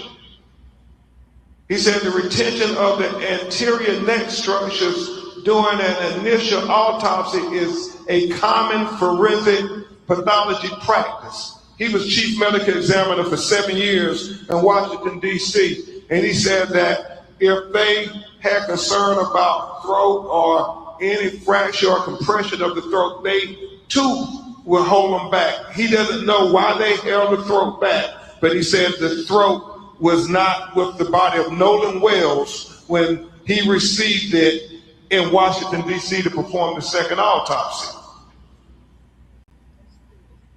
He said, nevertheless, a posterior neck dissection performed without review of the anterior neck structures is incomplete. Therefore, this pathologist cannot rule out injury to the neck as a contributor or a cause of death. He said he would need to have the medical examiner in Mississippi allow him to review the throat. That's why he said his autopsy is undetermined pending investigation. Remember, it's about transparency. It was just. Let me tell you what you can do. All he had to do is pull the autopsy. He called it an autopsy. Mm-hmm. He can pull the autopsy from the other medical examiner to see what he had, because his paperwork should show whether or not the throat was intact. Mm-hmm. Again, in Mississippi, what was stated, that you could be a coroner in Mississippi with a GED or a high school diploma. So this is one reason why they pulled the body to, do, especially in a town where you got the judge, her son could possibly be involved, possibly, allegedly, and along with, other people involved, faulty police, investigation, allegedly. So it's a lot of missing parts. Even this could come out to be proved that he was drinking, that he drowned of his own negligence. There's no way for these people not to be involved. You need to first look at, from his statement, now my investigation moved to, where did you get the alcohol from? Who furnished it? Because these people are going to be arrested. Exactly. They going to jail. You serve for every minor that was drinking. Then you've been drinking all day and you were boating. All y'all going to get charged with that. You're going to get charged with drinking underage. You're going to get charged for boating while intoxicated. And one of your passengers was left. For their maritime laws, you're going to be charged on that. This is the reason why you don't let minors out on boats and drinking, but you done it anyway. So whoever boated originally is, I'm going to charge all these people. That's how you start to get to some of the headway. So with all of that, that would allow some of these people to be found guilty on the fact of negligence. If nothing else, you were negligent in his death. You left with his phone, you left with his key, you left him stranded. And he died. So whether you physically put your hands on him, the fact that you left with his phone, you left with his keys, you did not go back to check on him after you got in the boat. There was no way to check him. You knew he didn't have a phone. You knew he didn't have a car. To tell me at 11 o'clock he became a concern, that's not even common sense. At 11 o'clock, why am I saying now Coast Guard? Why? I got his phone and keys. There's no way to get in touch with him. Who you gonna call? So, what says you? Sideline, what y'all say? Oh, that's crazy. So many people in there, nobody saw anything. It's like, That's true. It don't make no sense. And keep in mind, this is 4th of July. So this is the night where everybody party late and firework all night long. So at 11 o'clock, I'm not going to be concerned about, let's call the Coast Guard. As far as I'm concerned, the party's still going. It's just getting started. It's midnight, 4th of July. this is what I think. The whole night, it gave him enough time to do what they needed to do. He was not sleeping. And the body came back up the next day after the investigation started. It made sense. Put the body there. They've already done the search. By the time they come back and recognize it or look for it, guess what? It'll like it washed up. There's no way those people died, searched, and the body found its way back to the shores. I'm gonna give it the whole night. Why didn't the body go a different way? How did it know to go back to the island? It just makes sense. Definitely for the parents, I know that has to be horrific. Yeah. Words couldn't describe, I'm sure, how they felt. At the same time, they should also look at, he's got all his friends, and this is best friend, mind you, his mom and them didn't even know him. My mom's not gonna know my best friend since 2nd grade. My brother, my mom's not gonna know him. He only came to the house maybe a couple of times. I'm always at their house. My best friend came to our house, I don't know how many times. My mom knew him well, knew his mother, the whole nine. They knew, his mama knew my mama and my daddy.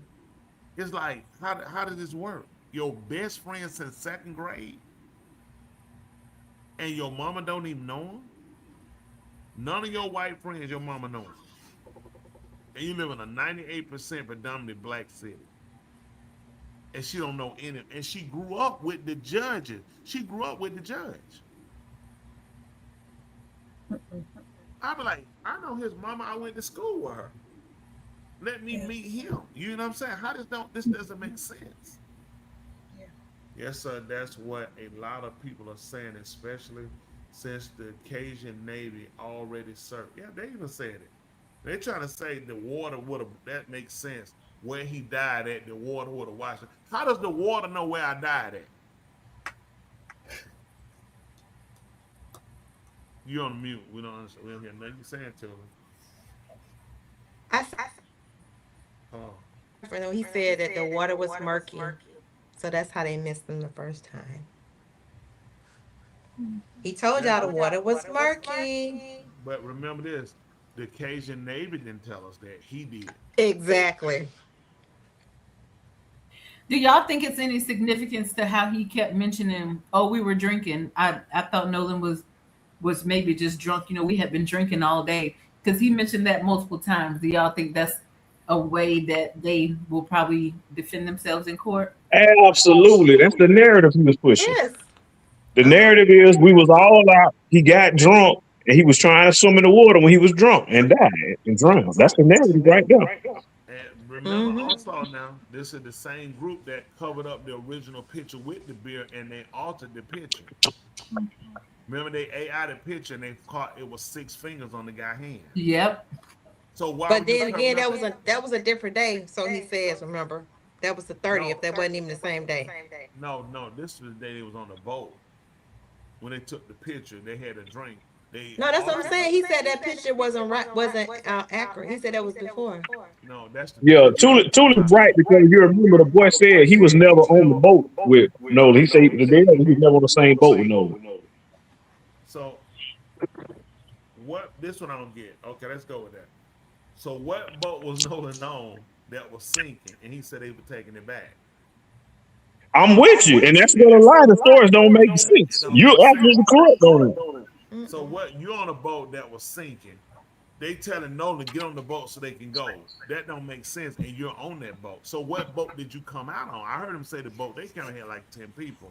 So your story is contradicting, because you came out on a different boat, but your friend cussing telling him to get on the blanket boat. Nolan like, no, he's staying with Katie, girl Katie. What boat did you come out on? Why were you going back on a sinking boat? So a lot of stuff don't make sense. Water murky, but everybody in the water. Yep. A lot of stuff just don't make sense. Everybody drinking, but Nolan the only one that drank. Yeah. Exactly. He's also the only one that got left. And from the video, if you notice, he was the only ink spot out there. That's why the water was murky. I mean, like you saw from the little quick video, you didn't see no other people color out there. And did he address that video at all? Because didn't the video surface that said that he was out there saying, "Give me my blank and phone back"? Like he was arguing with somebody to get his phone back. That was a separate video from outside. Yeah, where of is that? That came out when the story first came out, like within a couple of days. But yeah, I don't know how to. What was it that they should say? That's a second video I have tried to find.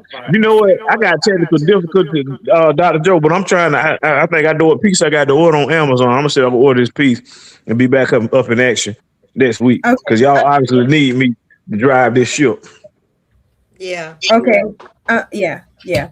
So what were you saying? Well, I'm sorry. I was looking at this other video where it's 5 hours ago. They just showed pictures, but I'm sorry. What video did you guys? She was talking about the video where it was a recording of him asking for his phone back. Give him my phone back. Okay, I got it. Give me a couple of seconds. And remember, that was one of the Caucasian girls out there who sent that video. One of the people that said it was out there. Because one person said, I remember a video saying they talked with the police and they told him what was going on, and they got with his parents, not Katie. Another girl said, I talked to his mom and I told him, and was supposed to be responsible, if I'm correct, for that picture showing like he was there earlier, like he was there later at that house. So I think that they got some people putting this misinformation to throw this case off, while truth is also being inserted. Yes. Okay, I think this is Confused pool. Yep.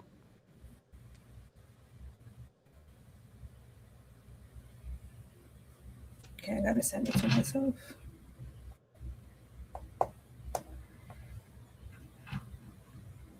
And Bueno, what makes you say that they say that video is not real? Where did you see that information? Two things. Nolan had a black friend who did an interview. His name is Jalen, and Jalen did an interview, And Jalen said, no, that was not Nolan in that video. That was the other boys, and it was a different fight that Nolan was not in. And he testified saying that was not the video. The other thing is Nolan's mom, she did an interview and they asked her about it. And she says she can't make out what's going on in the video. She don't know who is what. She can't confirm it. That's Nolan. That don't sound. The video is poor quality and she can't confirm anything on it. Oh, mom said that? Yeah. Oh, okay. I found it. I'm just gonna listen it to myself 1 second.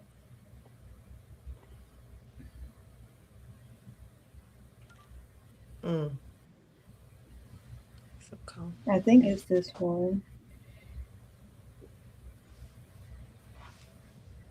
Okay. I did read, and it was saying that they're not 100% sure. The friend is saying that it's not Nolan, but okay, sending this link to myself. 1 second. I'm trying to find it for you, Dr. Joe. Let me see what I could do. Let me see if I found. Let me see if this could help. 1 second. It may not be necessary if it wasn't him, but I know that was something that surfaced. But they're not 100% right. sure. Look here, it could have been him. It's just a friend is saying it wasn't, but you know, it could have been him. Let me see if this one can help. 1 second. It's just a news I'm gonna share now. I haven't seen it, so let's see if this helps.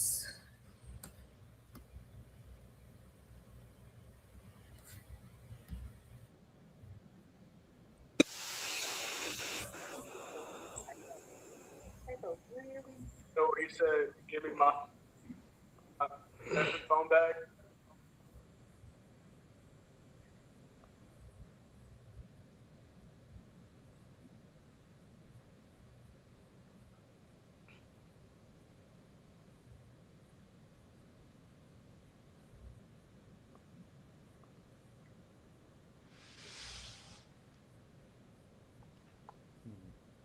Elmore, the parents of Noah Belt, also the attorney Ben Crump, have all three of them here. Certainly, our condolences go out to you, Christine and Elmore, on the loss of your son.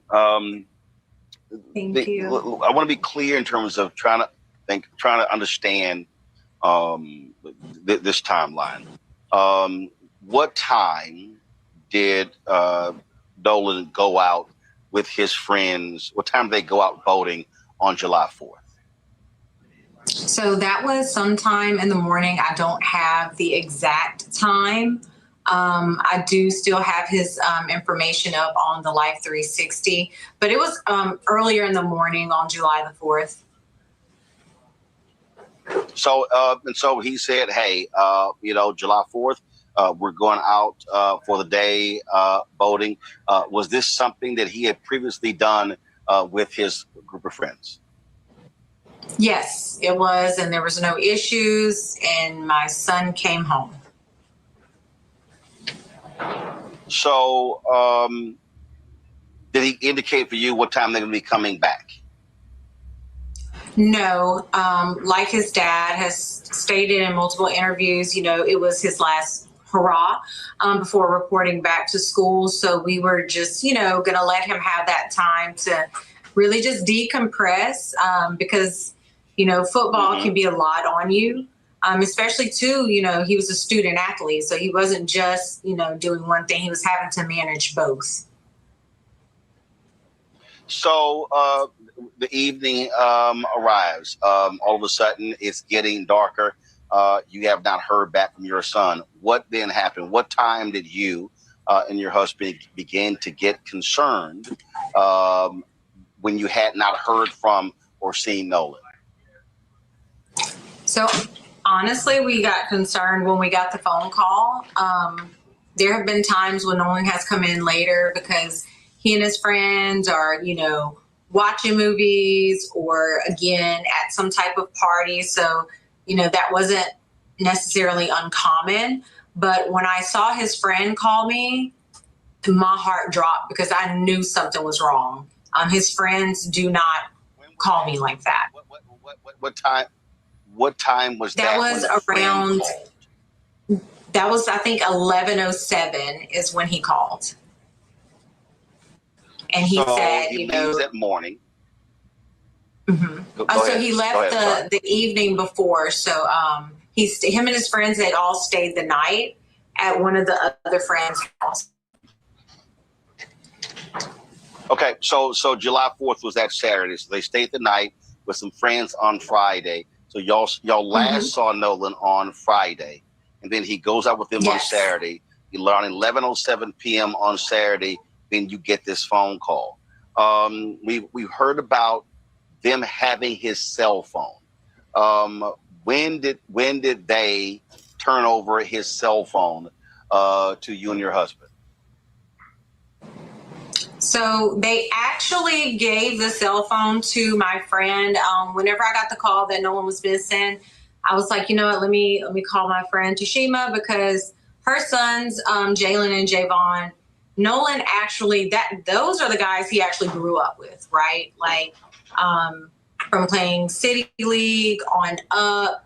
We were very familiar with Jalen and Javon and their mom. You know, again, they're friends of ours. And so I called her and I was like, hey, have you seen Nolan? Can you ask the boys? Have they talked to him? And she was like, you know what? And the boys, of course, they were like, no. So they're pulling up their location tracker on Snapchat because they all follow each other. And they, you know, were able to help him. I'm pulling mine up on Life 360. So between the two, you know, we were able to determine where his phone was, which is not where his car was. So the car and the phone were in two separate locations. Elmore and I were trying to, after we got off the phone with Tashima, because she was like, hey, look, don't worry about it. I'll go get it. You know, we went ahead and started calling authorities to see who we needed to file the missing persons report with. And when you got the phone, Elmore, I have. Go ahead. I'm sorry. Go ahead, Ben. Go ahead. You asked about the phone. It was important when they got the phone. Mm-hmm. So it took a while. It took a little bit before the phone was handed over to my friend. And then we did meet up. And of course, you know, we met up soon after. We filed the. So I'm not. I think this is a long video, but I think I found one on Facebook, so I'm gonna play that one. Yeah, I found the video too, Dr. Joe. I found it for you. Okay, is that a Facebook video? No, I found two different videos. One of them is the boat scene where they saying that the boy was saying, "Give me my phone back." It was on TMZ, but I mean, if you have it, you can play it. I found it too, but you can play it if you have it. You can send. Okay. 1 second. Let me see if you see it. I don't hear. Oh, here.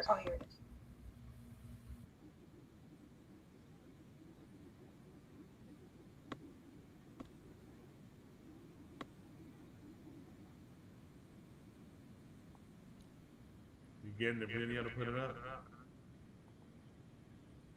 Do you guys see the video? No. Once I do, I'll put it up. Okay. Here, I think I have one of them. You can send it to me, please.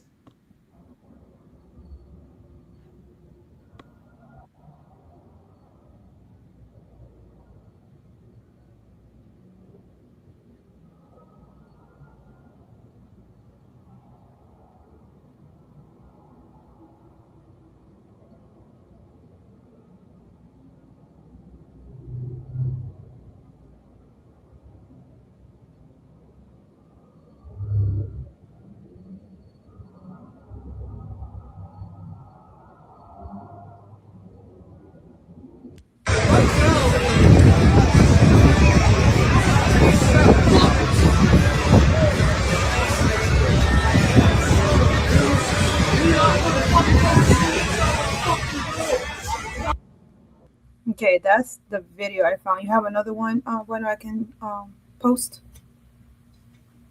No, that's the one. That's the same video clip. See, so it's hard to tell what's going on or what's being said in that video. But the thing about that video is that one of the boys' friends, Nolan friend, has spoke up and addressed that video. You know, saying that it was not Nolan. That's all. One of his friends. Yeah, so that video is I'm sure what happened. But they feel as though his friends is doing a cover up. Here it is. I think my computer allowed me to share it with y'all. I'm gonna try to share this screen. If it freezes and collapses, then I mean my computer ain't have it. But this is it's a long video, but I'm just trying to play 3 minutes of it. Here we go. And this is the other friend's interview that the other friend did. He has a black friend. He has a black friend. Yeah. Talking about Javon, that childhood friend. Now I want y'all to take a really close look at this clip I'm about to show you. You recall seeing him at all that day? Yes, ma'am. I did see him when I was out there on the island.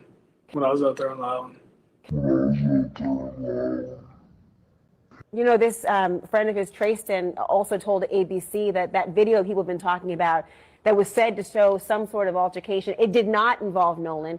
He said it was actually him yelling in the video and that you and a family member were holding him back because he'd been in a fight. Is that accurate? Yes, ma'am. We were calming Trayson down.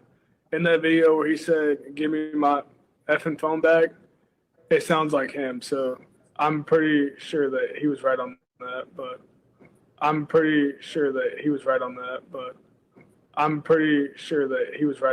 You know what? I'm sick and tired of the tomfoolery. And for the record, if you paid close attention, which I'm pretty sure everyone noticed, Tashima, Javon's mother, nudged him as in Nolan Wells' friend Javon did with TMZ? Javon answers the question about who was arguing in that video.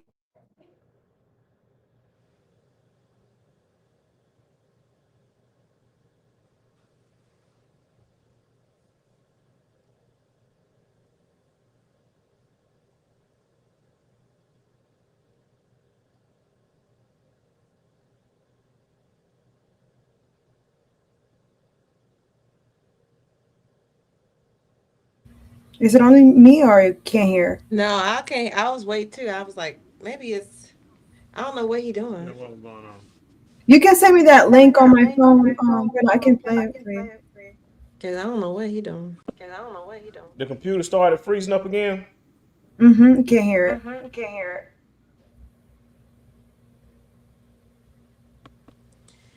And I missed the nudging. I missed what she was saying about the nudging.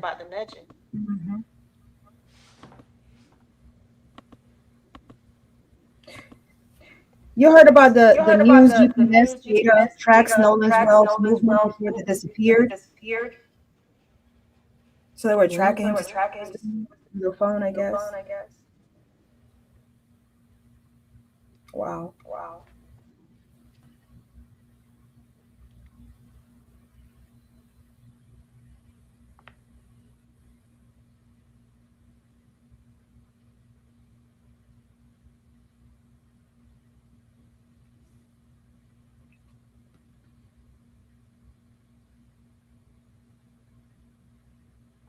This whole Nolan Well thing, it's gonna get worse. The cover up, the longer the distance, the longer the time, and this is the state of what we're in America. Nolan is just one a minute, like we have in North Carolina right now too, where one young quote-unquote African American young man was thrown off of a bridge by his Caucasian friends, and they took his phone. So it seems to be a pattern of behavior, and there are great people of every race and color, but you got to understand boundaries and rules.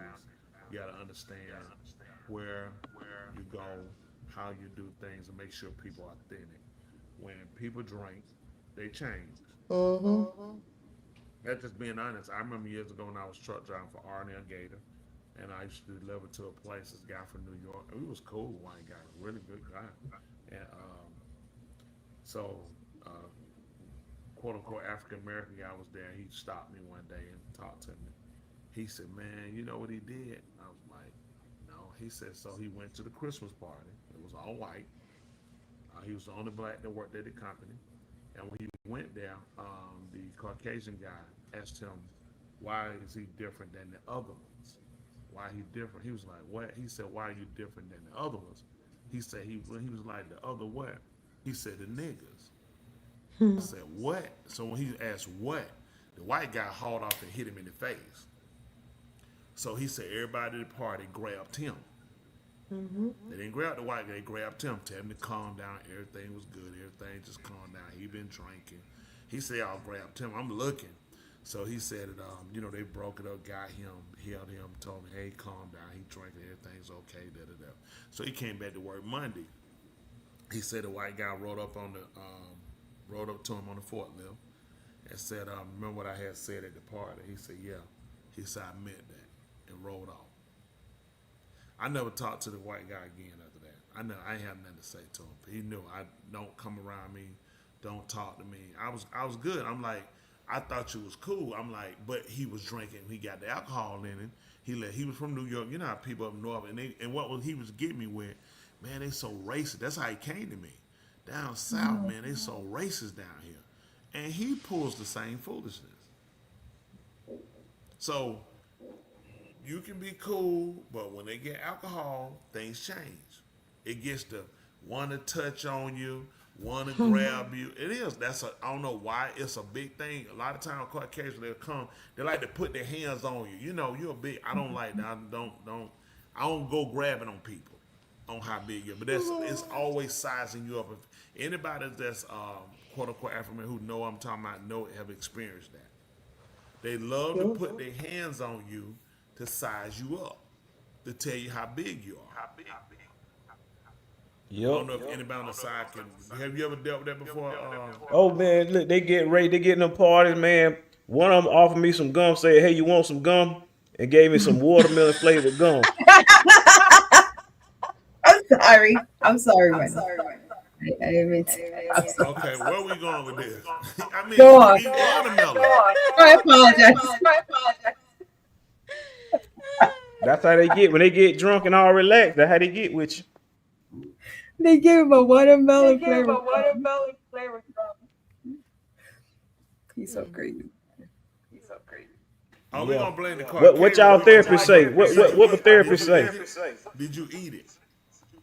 Yeah. It's so faint a memory in my mind. I don't remember all the details. It's just fuzzy memory, Sure, you remember the flavor, but you can't remember if you ate it. You see my niece, she says real big in the Navy. She's right. The Navy is definitely almost predominantly white. The Navy, Air Force, Marine, you might have more quote unquote blacks in the Army than you will have in the Marines and Navy. Those are definitely gonna be predominantly white branches. Did you eat the watermelon gum? That's what we want to know. Mm-hmm. Yes, he did eat it. That's what everybody's saying. Well, listen, we appreciate the comment. So from our therapist, tell me, Stasia, resident Joe, what's y'all take on it from your perception, what you see, dealing with people, and I know you guys are trained with watching behavior, different things, like just in your opinion, not facts, in your opinion, what would you say based off of just seeing the interview and not having all the facts just from what you see? Suspicious, not suspicious, common, probability is true for what he's saying. What would you say? Just your take. Well, I would say, obviously, just like before, I think there's a lot of missing information, a lot of people just trying to cover their tracks. Everything feels very suspicious. And I think the other piece that I was thinking about was in terms of just how it's being covered up by just like certain officials and things like that.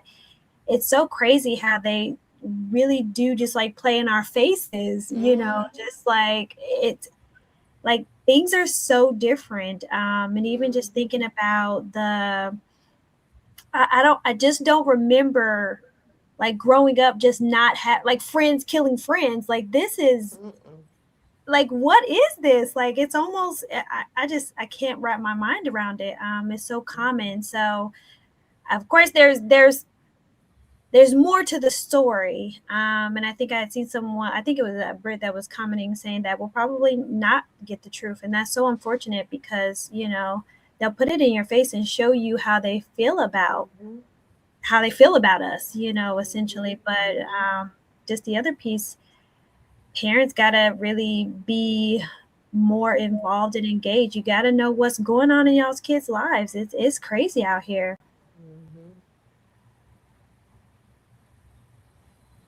I agree. What about you, Dr. Joe? I agree.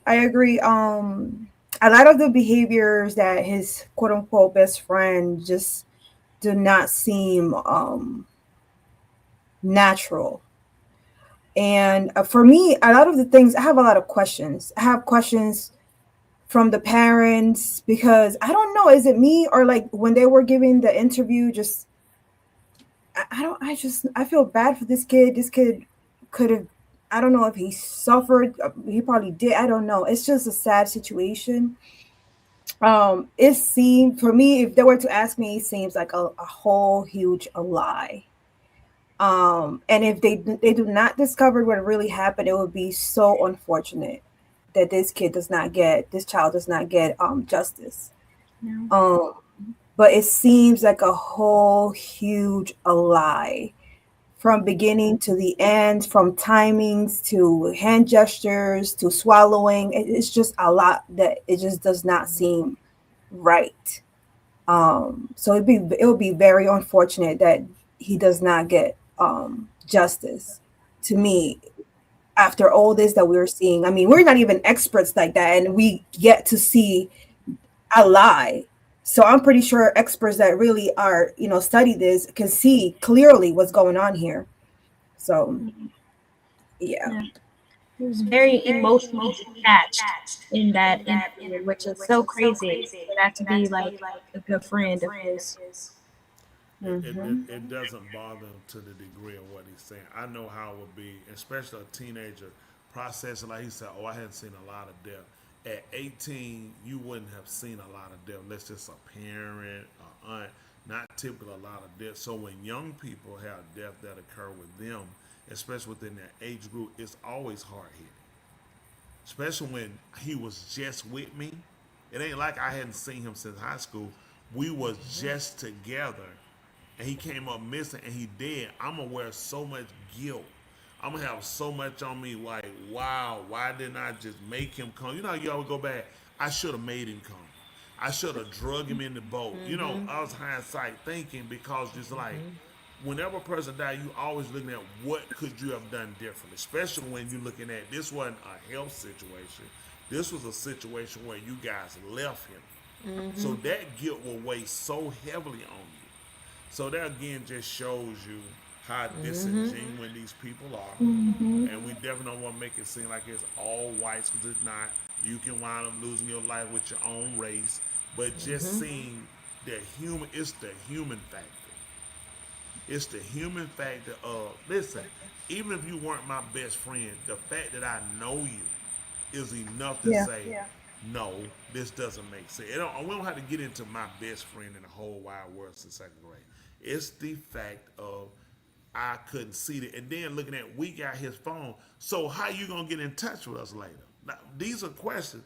If we leave you here, how you going to get, listen, even if you get back to the other side of the dog pole, how are you getting to us to the car? Because we going to a party later. I'm going to go to a party knowing I got your keys and your phone.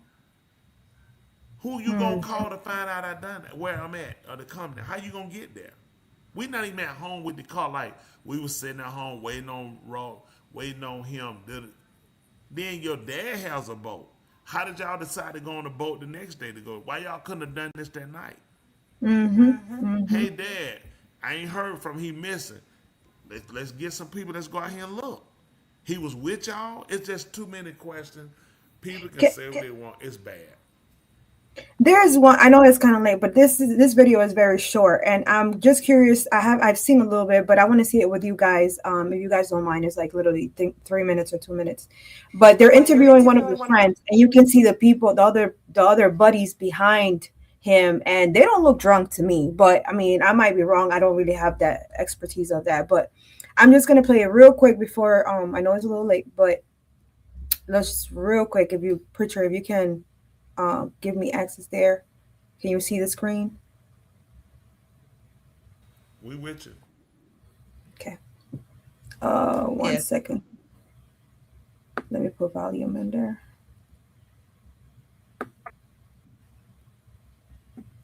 This was a recent. His movement was slow. There were so many people. I mean, boats, they're like on top of each other almost. Like, I mean, it was intense. Lucas Aviz is a college classmate of Nolan at Southwest Mississippi Community College. He says he went to Horn Island with his family and friends on a different boat and ran into Nolan there.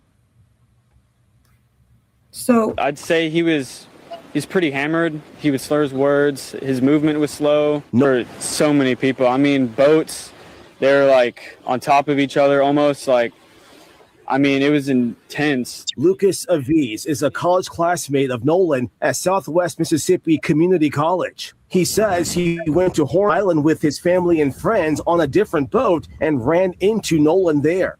So everybody was drunk, but they don't seem to be drunk in that video. To me. I mean, I might be wrong. Plus, you're driving a boat. You're not gonna get tore up like that. You're driving. I've been a drinker driving. And I could drink and drive, but you don't get blistered because you're driving. So, especially when you know that, I'm going to leave you out here. And don't forget, they went back, gone to sleep, got up, then you go to a firework. You still hadn't talked to him. You hadn't heard from him, your best friend. You know you left him. That's the difference. It been different, I ain't saying. I know for a fact we left you on the island and you don't have your phone and your keys. That in itself, there's no way they can be charged for at least negligence. No, they can't be charged. Your and best friend. Under maritime law, the captain of the ship can. Your best friend is drunk. There are different laws. Yeah. At this point, though, but let me tell you what happened. It was a car accident, right? And the person was a victim of a dude who was a drunk driver. The drunk driver ran into the guy. The drunk driver got out the car and ran away. We found out who the drunk driver was. He was identified days later. The issue is that even though the person who was hit could smell the alcohol on him, look at his eyes, and tell he was drunk on that time of the accident, a toxicology report was not done. So, at that point in time, so technically the law can't say that the person was quote unquote drunk. And I agree with what y'all saying. People should be held accountable. But there's just so many loopholes where if your mama is the judge, if your mama know the sheriff and everybody else, it's really going to be hard to pull that. I think the conclusion of the matter is the only people that you can really go after is right now, based on the information they provided, the medical examiner and the police department. Those are the only two people that you can go after. You go after the medical examiner because the Mississippi medical examiner still has not provided all the different autopsy reports, medical records, things like that. Their families have refused to provide that with the family. That's why the family had to get their own second done. So. Let me ask you a question. The story you just told had like 0% to do with Nolan Wells, okay? The person was hit by a drunk driver who was later identified weeks later, thanks to who? Thanks to who intervention? Okay, we'll leave it like that. My intervention. Okay, no, it was not your intervention. You was done with it. I pushed the envelope and you got it. Correct? Yes, sir. Thank you, sir. Secondly, please tell me how would that tie into Nolan's case? You can't prove that he was drunk. You can't prove that those white boys are drunk because you didn't test them. Then you don't have we can assume they drunk, but by law you can't say they were. Okay, let's stop for a second, okay? Right. This is the problem. The person with them just admitted to them drinking. There was a picture of them with alcohol that they tried to do AI and change of them drinking and drugs from what was stated. Okay. Secondly, thirdly, rather, there is what's called a maritime law. If you remember years ago, y'all, somebody got something going in the background. That might be me. Let me mute. Let me mute. You Hold on. know it's you. Who else? You were doing a few minutes ago. I'm trying to figure out what was that noise. Listen, what you don't know, a maritime law regards the water. Like a captain of a ship, his authority abides when he's on the water. If y'all remember some years ago, there was an issue where a boat went through over in Italy. It went through an island, and the guy on the boat lived on there, and he wanted the captain to go close to the island and blow the horn. And remember, the boat wound up hitting, and it collapsed and went over, and people died, and he got off the ship. They charged him for those murders because you already heard the saying. He said yourself first. The I mean, captain you go is back and get supposed to him. go down with the ship. There are maritime law. The problem is this, though, Dwayne. They've already admitted that they were drinking. Okay? You are the captain of the ship, and you left him there without his keys, without his phone, and you hear somebody just testify he was slurring his speech. So that means you hold some responsibility. You left him there. Mm-hmm. That's the problem. We talking about maritime law. We're not talking about no car accident and somebody getting caught a month later talking about no alcohol toxicology. I don't know what you're thinking about. So you think that they're gonna get arrested? You think they're gonna get arrested for that? Listen to me. The captain, the person who boat that was, can definitely be charged. You are responsible for the way. Listen, you're responsible if you don't have life jackets on the boat. It's your boat. Do you think that they're going to charge all 30 of those kids with that? Who heard me say they're gonna charge all 30 of those kids? No, I'm asking you, do you think they're gonna charge all the 30? You charge 30 kids with maritime law. You can charge the captain of the ship, the boy who the boat belongs. Where you at right now? So the boy said there were 3 different boats, so you could charge 3 people. You think? I'm saying the police aren't doing their job. Do you think that they're gonna charge those 3 captains with that? Let me ask you a question. You can't charge all of them with it because he wasn't on all their boats. What are you talking about? He said all. I don't have nothing to do with. Listen, the boat he was on. Do you not hear me saying? What are you doing? Stasha, you good with this? No, sir. Remember, he said he wasn't driving the boat. He said he got on his friend's boat. Remember? He said they were all drinking. Oh y'all, what that last comment say right now on the do you see it, little doctor? It says 1 boat captain. Okay. What boat he was on is who we talking about. Why are you talking about other boats? He said it was all of them was together. It was a group of 30 people, and there was 3 different boats. All of them was drinking. What does the net comment say on them? He was only on 1 boat. Why are we talking about 3 boats? Okay, so let me change my question. Do you think they're gonna charge that 1 dude? The DA is already working on those charges. They've already looked it up. They have the maritime law. They can charge that person.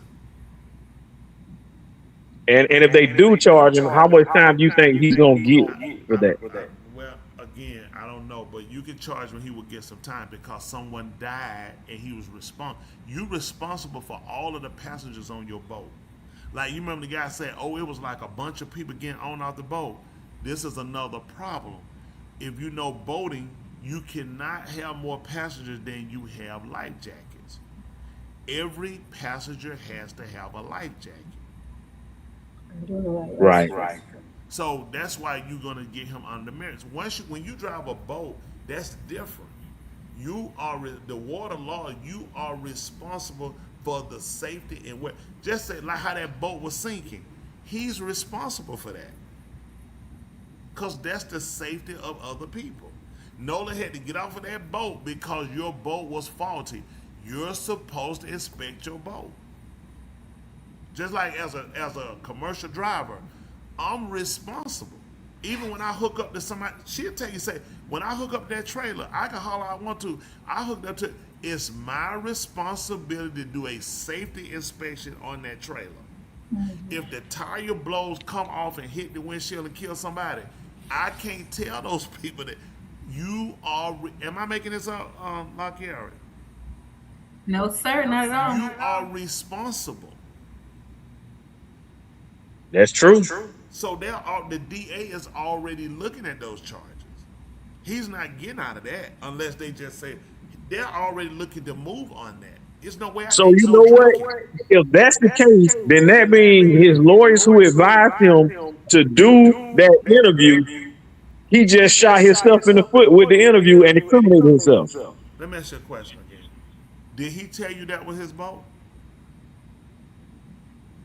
No, he didn't tell me that. He ain't told nobody that. He told you it was his friend boat. What are you talking about, sir?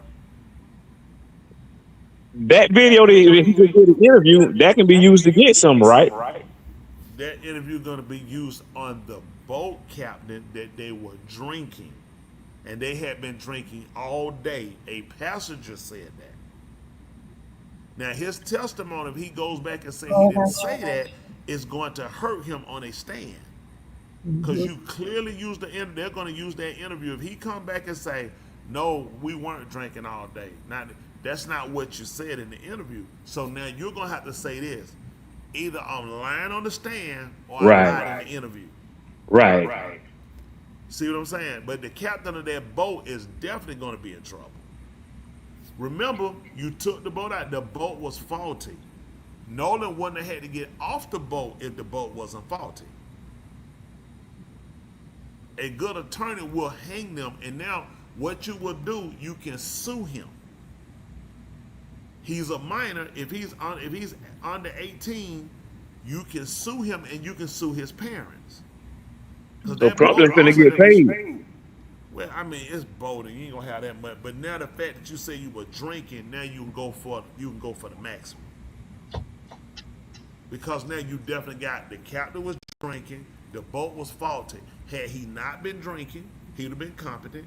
Had his boat not been faulty, Nolan would have been on the boat. So all these things can come back. They're at least gonna look at. They can charge him, the captain of the boat. Which now, when he go down, what you think he gonna do?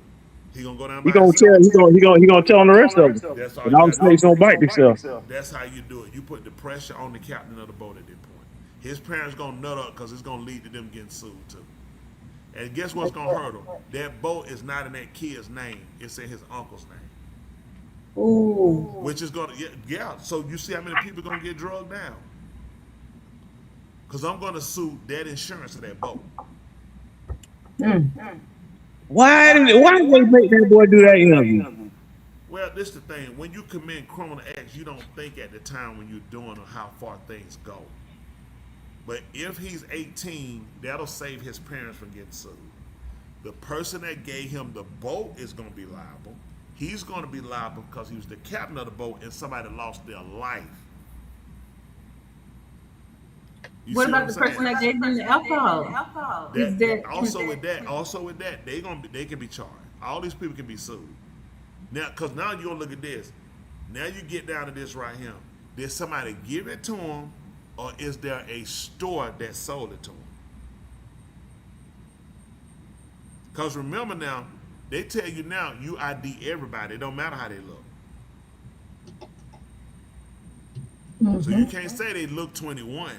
The law is, if I go to the store and buy alcohol, you go to Publix Integral store, they're going to ID. You have to give them your ID. It don't matter. Oh, you could tell you're an older guy. Doesn't matter. You're supposed to ask for ID.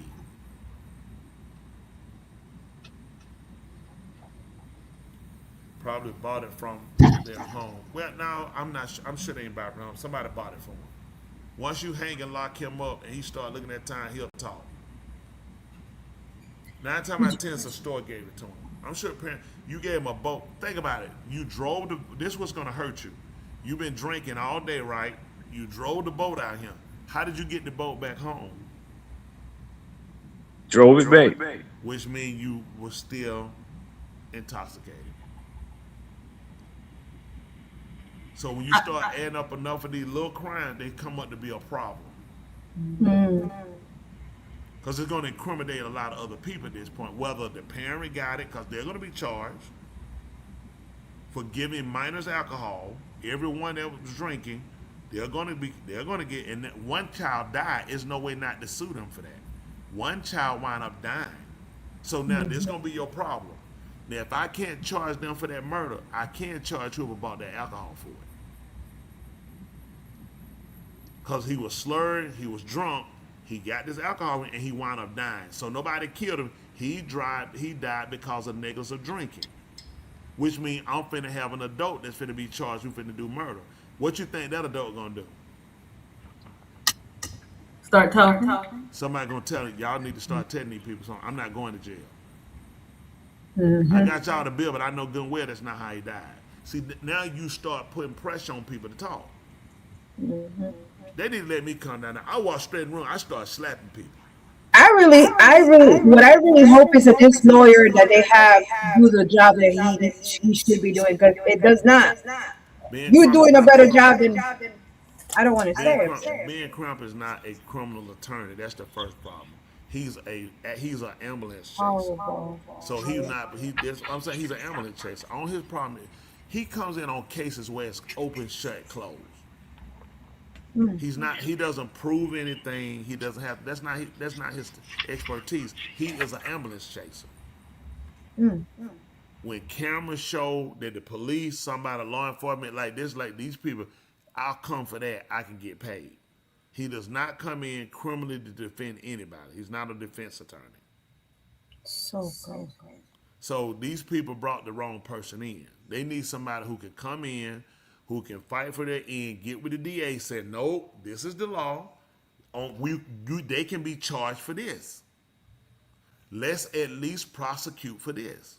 Because of the negligence of alcohol out here, everybody was irresponsible. That's why they look at you under the influence, which means you didn't make a cognitive decision. Because of why? You were drinking. And because of your negligence, someone died. Mm-hmm. So they can be charged. Once you start charging people and arresting, they looking at, I'm finna go to prison. Guess what happened? Y'all finna have to tell them something. I ain't going to jail. Yep. I know I bought the bill. I bought the bill. But I know he didn't die from that bill. And I ain't finna go to prison. Now if they can get somebody who can say, okay, we got into it out there and things went a little far and he wound up dying. We tried to hide the body. Then guess what? We can kind of move on from the alcohol because now we got why he died. The alcohol was not the reason. We can kind of move from that. You see what I'm saying? You're trained. Yeah. It's like they do. You lock up somebody selling a crack rock to the police. When he tell you, he can tell you where the stash house at. We ain't got to prosecute for that one sale. Getting the bigger one is more important than that little sale you just made. So if we can get who really killed and what happened, we don't have to prosecute about the maritime. We don't have to even deal with the alcohol. We can get a judge to say, listen, this is the bigger picture, how he died. And it wasn't the alcohol. You see what I'm saying? It wasn't the boat ride. It was because they got into it. It went too far. I hit him from behind in the head. He didn't come conscious. I was scared.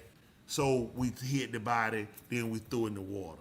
I assure you the alcohol ain't a problem at this point. We're going to deal with this. We got the murder suspect. This is what the parents want. They going to prison. Yeah. But if you get these other charges, that's going to lead you into pushing people to talk. Do you think it could have possibly started out as like maybe a joke and then just went wrong? Do you think maybe, how sometimes you ever see movies like that where you're just joking around, you're playing around, and then things go too far. Maybe one person gets defensive, which then sets off emotions in everybody else. Or they could, what if they initially tried to protect him, right, by taking his phone and keys because he was drunk? Maybe they figure, okay, when we get back off the boat, we have your keys so you can't drive home. And then, you know what I'm saying? Like, there's so many ways that this could go. So, I'll tell you, on the key part of driving home wouldn't make sense, sweetie, because he left his car at their house. Okay. So let's go with what you're saying. We're going to keep your keys. We don't want you to drive drunk. You're that, bewildered. If you're that bewildered, why would I leave you on the island? I think this is deeper. Well, he was And gonna leave. He was just gonna come later. But the I thing think is, I think this comes you're from that drunk, and I'm your best. You got a best friend. Your best friend is so drunk. You gonna say she gonna come later? You gonna leave her there? You'll be looking at no. And on a place, remember he said people die there all the time. Yep, I would drag him. No keys, no phone. People die here all. That's what he said all the time. And this why I leave you at. We like, no, we ain't doing it. We gonna call that somebody. If something happen to you, I ain't going down for it. Here go your phone. Call your mom. That's me. You gonna let somebody know? I ain't going down for it. You too drunk to be here by yourself. I'm gonna tell you why he died. From what we saw in the video, he was the only person of color out there. Yeah. And they know who behind it. In my opinion, they know more than what they know, and all these people are covering. It's too many people for somebody not to come forward. It don't take no money. Everybody know. The fact that everybody who deleted their phone information are suspects. It don't make sense. It doesn't make sense. Unless y'all all came and concluded together. Hey, the fact that you conclude to do that you're a suspect in this right now. So, that says me though. But I definitely, I know we talked about it a while, but people, we won't let it go till we get justice. And I think it need to be done. And also y'all hit the cash out. What I like to do, if we can raise up the money, if we can raise up some money we can give toward to the family to help out. It ain't got to be no hundreds of thousands, but if people want to give, what we'll do, you put on that notated, we'll put some on there, and I'll put some with it. We'll try to get it to the family, and we'll just put it on there to try to help. Because typically what we do with all these organizations, people talk. Instead of sometimes it take money. People talk. When enough money get up there, people hurting. And the goal is to get justice, not only for him. Nolan Wells is each one of us. Each one of our kids, each one of our brothers, each one of our sisters, each one of our fathers, each one of our sisters. This is something that a constant. We have to put up monies, unfortunately, to try to get people to say, listen, I'll come forward and I'll talk. Because the person that's going to reveal this, they're not going to be safe in Mississippi. So I would ask those that can contribute. They got that GoFundMe. Well, I mean, I would rather we get it to them. I don't trust everything. I like for them to know it came from two mics and a mind and our wonderful listeners, supporters. And we just gave it not for clout, but we gave it because we care. I mean, that's for every one of these kids. We still need justice for Breonna Taylor and Trayvon Martin, Michael Brown. I mean, the list goes on and on. Tremere Rice, that's a little boy in Ohio was shot, was outside, and the lady called and said it was a kid, 12-year-old kid. She said it looks like a play gun. Officer pulls up and shoots him. We need justice for, and then we need it for others as well, Hispanic, white, Indian, whomever. So we don't want to make it just that it's kids of color. We need justice in order. People need to have empathy. We are human beings. There need to be some laws drawn to where we say, that's right, who that Johnson? Kenny, I remember, who should say, Kendrick Johnson. I remember Kenny Johnson down in Columbus, Georgia. We didn't get justice for him. Police pulled over the vehicle and they was coming home from work. Wrong vehicle, put him out on the ground. You can pull the video up. Pulled him out. He was asking him, what did he do? He was a passenger and shot him in the back of the head and killed him. They stopped the wrong vehicle. They was coming home from work. Not from the club, not from getting home, headed home from work. Police pulled the wrong car over. See if you can pull the video up right quick. Kenny Johnson, you can see police shoot. They showed they just released the video back a few years ago. The officer that shot him, you know what they charged him with? Nothing. He went active duty into the military. Has been back in law enforcement. You can just get a quick. I want people to see this. Wasn't pulled over because they were drinking. Wasn't because of tag light. It was the wrong vehicle. They was headed home from work. You think about this. You get pulled over and thrown on the ground. You gonna ask the police, what did you do? And he wound up getting shot in the back of the head. Let's see the video. She's talking about The guy that was a wrestler, Who was that? the young man who was a wrestler in high school and got rolled up. Well, they say he was rolled up in the mat. That he rolled himself up in the mat. Remember? If you remember, Tula, they just released that video on that. You haven't And seen what? the video about the boy in the mat. You know they showed the video. They got a video showing the white kids in the school. Yeah. Yeah. So that came out to be a lie. How you kill yourself and roll yourself in a mat and roll yourself under the bleachers? That's who Zan's talking about. Oh, that's who Kendrick Johnson is. Yeah. But they do have Oh, a video Kendrick. now that shows them. You got Kenny Johnson's video? No, I can't. One You should second. better say Columbus, Georgia. Is it Kenny Walker? Kenny Or- Walker, it might be Kenny Walker. You found it? Whoa. Kenny Is it Walker. Kenny Walker? I think I was thinking about Kathy Johnson in Atlanta. Remember her, the 90-year-old lady that the police them shot her up in Vine City, claiming she was a drug dealer. They riddled her house with 100 rounds while she was asleep and killed her, and posted that she was a drug dealer. And they had just, if I'm correct, they had just ambushed a 80-some-year-old lady in her house a week or two before that. Approximately what year did this happen? Teacher? Do what, sweetie?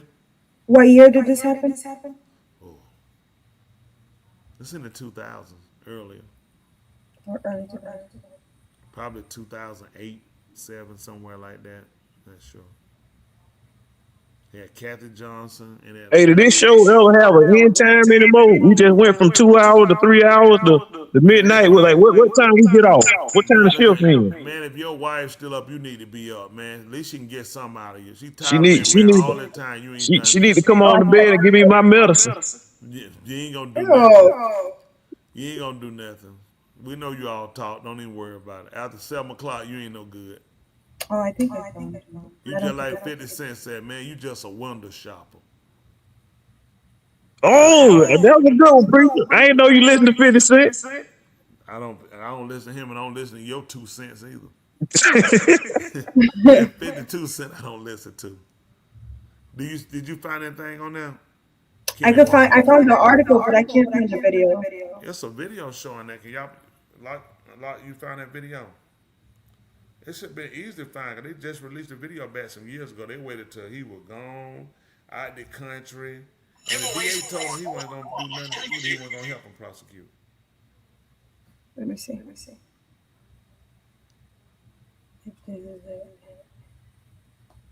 You found anything like here? I'll send you what I found, but it shows a police stop and it shows a bunch of cops around here. I'll see.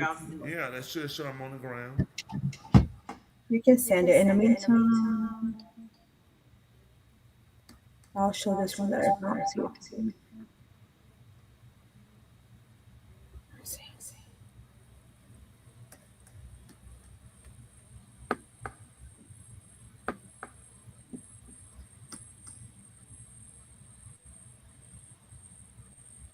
It's in Columbus, Georgia. And I can't find it. They let that out. I don't know if it's this one, but I found this. Should have been at night. They pulled him out. You see the police on his back. You see, Bridget, can you, do you see my screen? I'm waiting on it to come up.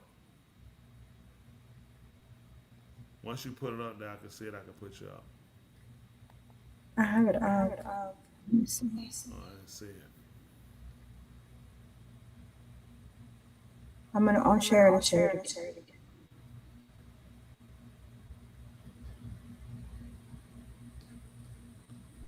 Lot, we appreciate you coming over here, even though we don't like you. You see it now? Stasha, do you like Lot? Yes, sir. I do. Is she trouble?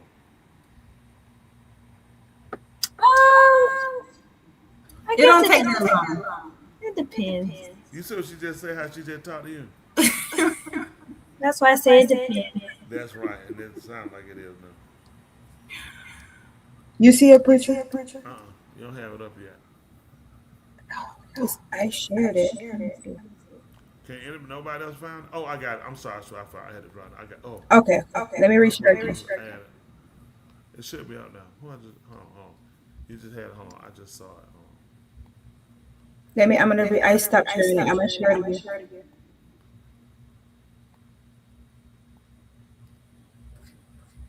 I'm waiting on it. Okay, here it goes. I think it's this one. Yeah, I got you. Now I got you. Boom. Sorry about that. So it says friends, family remember Kenneth Walker 10 years after his death. It should show the video. It should show how he got shot.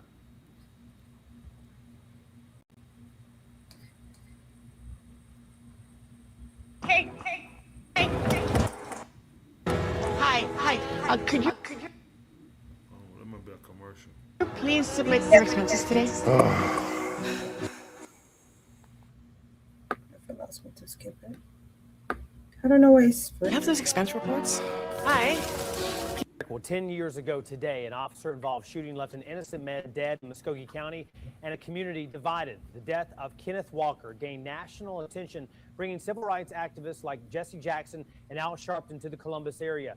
New at 5 tonight, News Leader 9's Rosalind Giles takes a look back at this tragedy. She joins us now live.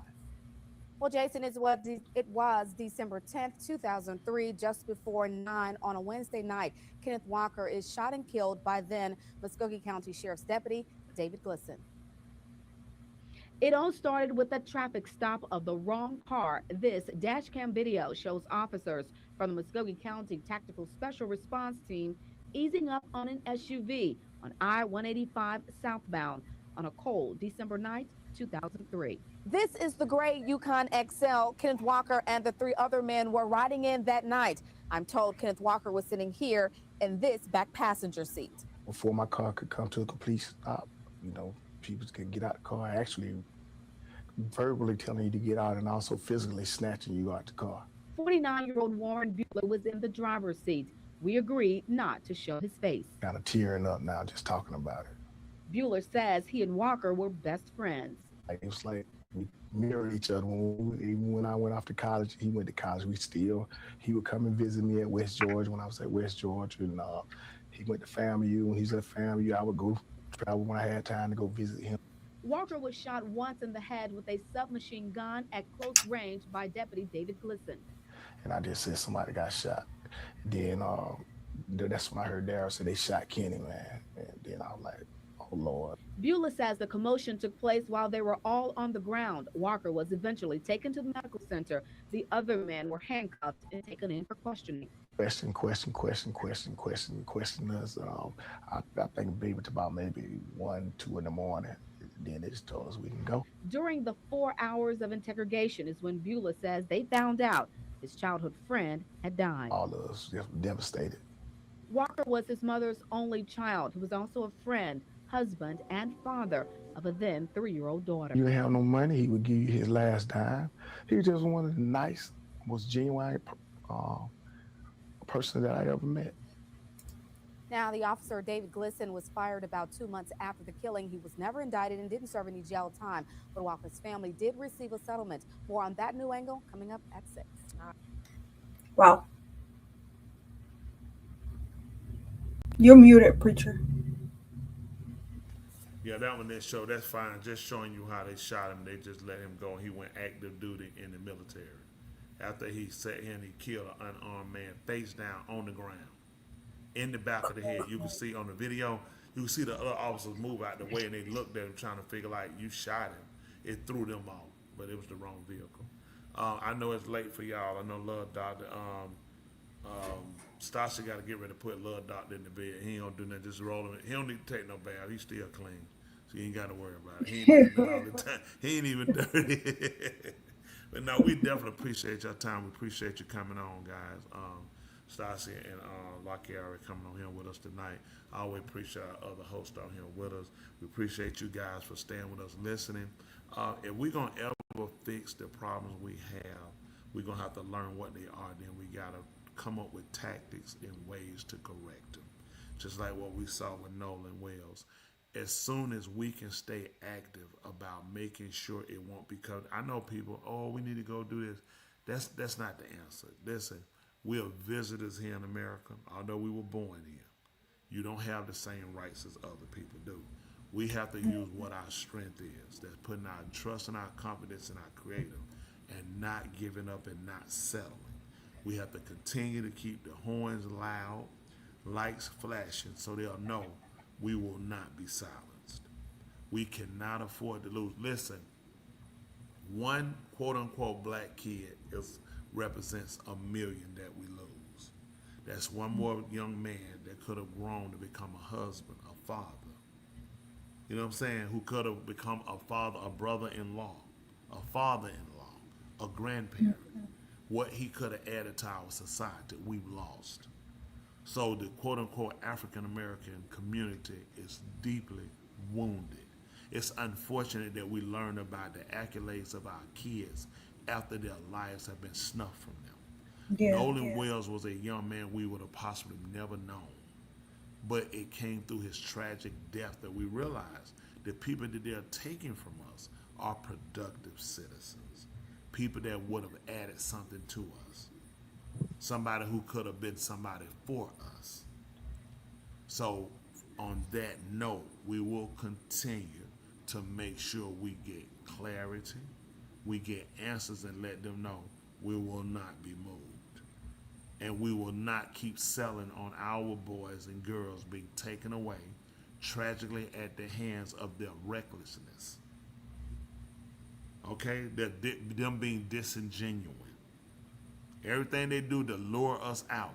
We have the issue in Noonan, Georgia, where a quote-unquote African-American woman decided to do a sleepover with all of her white friends.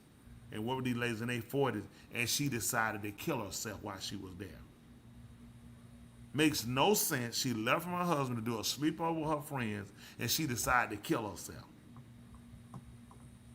I'm so distraught, I want to go do a sleepover with my friends and kill myself there. Makes no sense. So with that, we have to stay here. We got to stay focused. Listen, we appreciate every one of you tonight for listening in, letting us in your hearts, letting us in your hearing. And we want to tell you if anybody asks you, do you mind?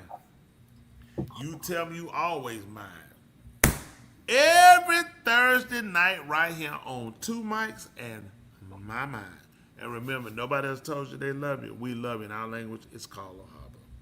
Tula, Resident Joe, Love Doctor who ain't gonna take no bath, who ain't did nothing, still a virgin since he got married. Our wonderful Stasha and No Good and Princess who we hate. Take us home. Yeah. There you go. You gotta have love for each other, do what we do. We appreciate y'all guys so much. And with that, we want to see if y'all have a saying tonight, or if you had just a comment you want to leave. We'll start with La Kiara, who I do not like whatsoever. Love Doctor, if you want to, you can turn the vibrate off. Thank you, sir. Go ahead. Okay. So I will leave you guys tonight with this. You control the way people experience you, so make sure you give them a great experience. Okay, let me ask you a question. The next time you got somebody say that make no sense, let us know. We'll make sure to mute you so other people don't have to deal with it too, okay? Because that made no sense. You control the experience people have to, so make sure you experience other people. What? Okay. Let me give you an example. No. Go ahead. Try to give us an example. Princess, do you hear your echo? Yes, but what do I need to do? Oh no, Preacher's muted now. It was Preacher's fault. So if you were to have an interaction with someone, right? And you good, Joanna? No, I was just saying. If you have an interaction with someone, his eyes. I was just talking for him. You know what? Yeah, this is okay. I should have done the elementary. No, go ahead. What is that? Elementary Pre-K. school, the third grade one. Should I have done Pre-K. That Pre-K. Pre-K. Yeah, pre-K. But yes, you control the way people experience you. So you don't want somebody to walk away and say, "Oh, that person was rude," or "That person was nasty," or that person had a bad attitude. You want to give people a pleasant experience when they experience you, so that they remember who you are, how you made them feel, because that goes a long way. You never know how you can brighten someone's day. So there we go. I like that. That was a great job, Lakiera. Thank you. That was so long, I forgot what we were doing. So in the future, try to narrow it down. No, we appreciate it anyway. We do appreciate it. Stacia, what you want to leave us with, sweetie? So I wrote down a wonderful quote that was inspired by Preacher, what you were saying a little while ago. I can't remember exactly what you were saying in the moment right now, but I was following at the time.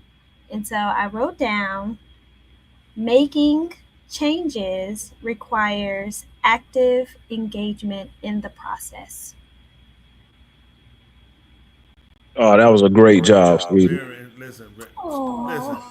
Listen, for the record, she ain't finna give you nothing. Just go and go to bed. He said that was a great job, You think sweetie. you gonna talk up on something? You ain't getting it. You might well go and go to bed. That's so cute, Bueno. No, that was good. Bueno was a sweetheart right there.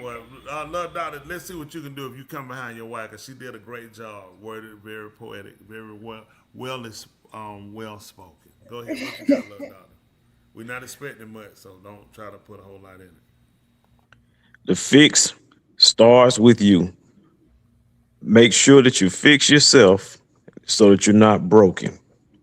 I appreciate that. Advice you just gave that you never used for yourself.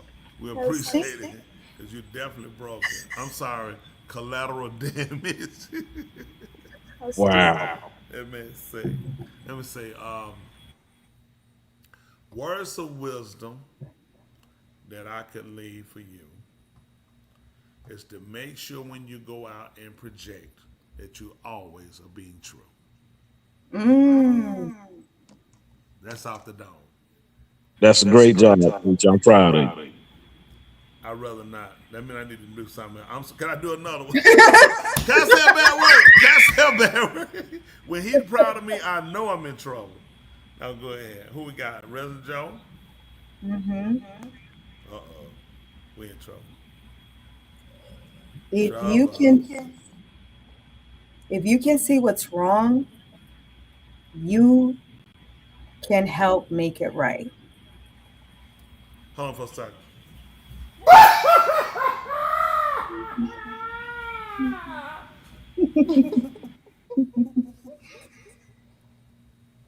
What happened? You cannot make it right unless you accept that you are wrong. Hold on for a second. You Preacher, mute him.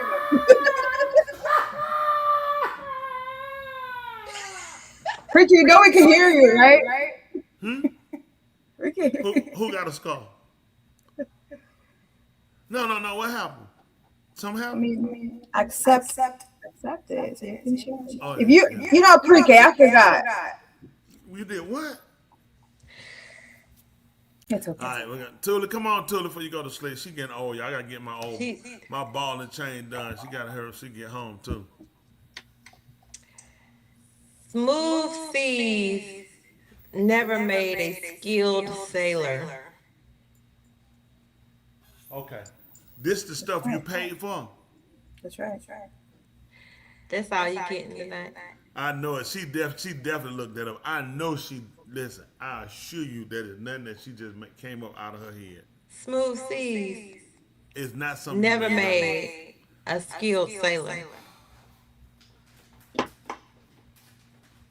We were talking about water and boats today. Great job, too. So you've been hanging out with Resident Joker. We don't know what you're talking about right now. For real? Those are wisdom. No, I know it is, but I know you bought that. I know you. I ain't worried about it. It's good. I know my wife. She ain't come up with that. Okay, I know what she. Apparently, you don't. Go ahead. All right, go ahead. You came up with that? Tony, this move on. Where's yours? Did you say yours? I didn't say one. That show y'all she ain't even been on that planet. Oh, who else left? That was it. We just need the store bought. Okay, cool. That's well, you just it. gave us That's a it. store bought one. That's it. So I ain't got no more. Excellent job, Harriet. Wow. It's two slave on it. We'll I appreciate do, all you guys everyone. again. Appreciate all y'all time listening in. Some of y'all, we look to see a lot of y'all tomorrow. She said, "Yeah." What about mine? Saying you dropped the ball bad. I don't even remember what you said. That's sick. Y'all better tell her what I said. I might have been asleep. I'm sorry. Oh my, she old y'all. Listen. Just remember, I'm PIMP. Yes. Huh? She ain't nowhere near me. Just remember that. I'm PIMP. She ain't nowhere near me. So she holding me back. Just know that. Like Air, please make me come through. But if she's holding you back, Richard, that means she's near you. I don't think you said anything because I'm not the only person that didn't remember. Ask Joe why she laughing. Do that. Just ask Joe why she laughing. Joe, you remember what he said? Not that clear, but it was good. It had to be good. It's preacher. Ask Stasha, did I say something? Stasha, you remember he said something? He did. I think he started it off way at the beginning, and then he gave wisdom. cringe. What did you say? What'd you say? I told you about wisdom. Okay. Hey, it getting late. Why don't y'all let's get off this show and y'all can talk on the phone and continue what he remembered. You know, y'all need to talk anyway. Y'all don't talk much. Why don't you go on and cut your sex fan back on and just go to sleep? No, hold on now. Sicko. That's right. The bedroom is undefiled. Yes, sir. I feel like throwing up. I need to go through a preacher. Somebody said they need to help you with your closing quotes. Lord Doctor going to sleep. Sam, what up, Sam? That's right. Sam she ain't got time to fool you. Go on to sleep, let her have our fun. Well, I'm removing 5 points from you because you're saying wasn't rememberable. What? Wasn't memorable. I'm not worried. Rememberable. We're not paying her no attention. Preacher, you sound like Ben Crump reading them comments. And you like Ben Crump cousin. He's crazy. Which one you would do? Sound like him or look like his cousin? Anyway, but I did tell y'all about words of wisdom. Oh yeah. Oh goodness, for real? Oh, I remember that. Oh. I remember you said something about wisdom. Yeah. Okay, whatever. All right, y'all, we got to go. So tomorrow night, we'll see you. How many see tomorrow night? Lock Air, you call first because I start shooting. Y'all two ladies, y'all come to the call. Call first. Don't just pop up. Let me know you coming, okay? Yes, sir. Chelsea, make sure you call. You know what mean you at. You run with them helpers. Okay, y'all, we got to get ready to go. We appreciate y'all. Everybody hang in now. Appreciate y'all coming. And we will stand it. Please, if you send money, please notate that you're sending for the Nolan Wells. We want to make sure whatever gets sent, go down. I look to try to match, put something with it too, because I want to make sure we do give something. I want to. If it was my son, I would want answers. If it was my daughter, I would want help. Genuine people, not people trying saying Ben Crump and right now it ain't the time. Whatever get the job done, let's get people in here and find out what happened. Let's not go with, he won't clout. That's how we lose. Let's work on the case at hand. Any publicity that gets to this, that get answer result, that's what we're looking for. We'll fight later. Let's save the rest of our boys and girls we can, okay?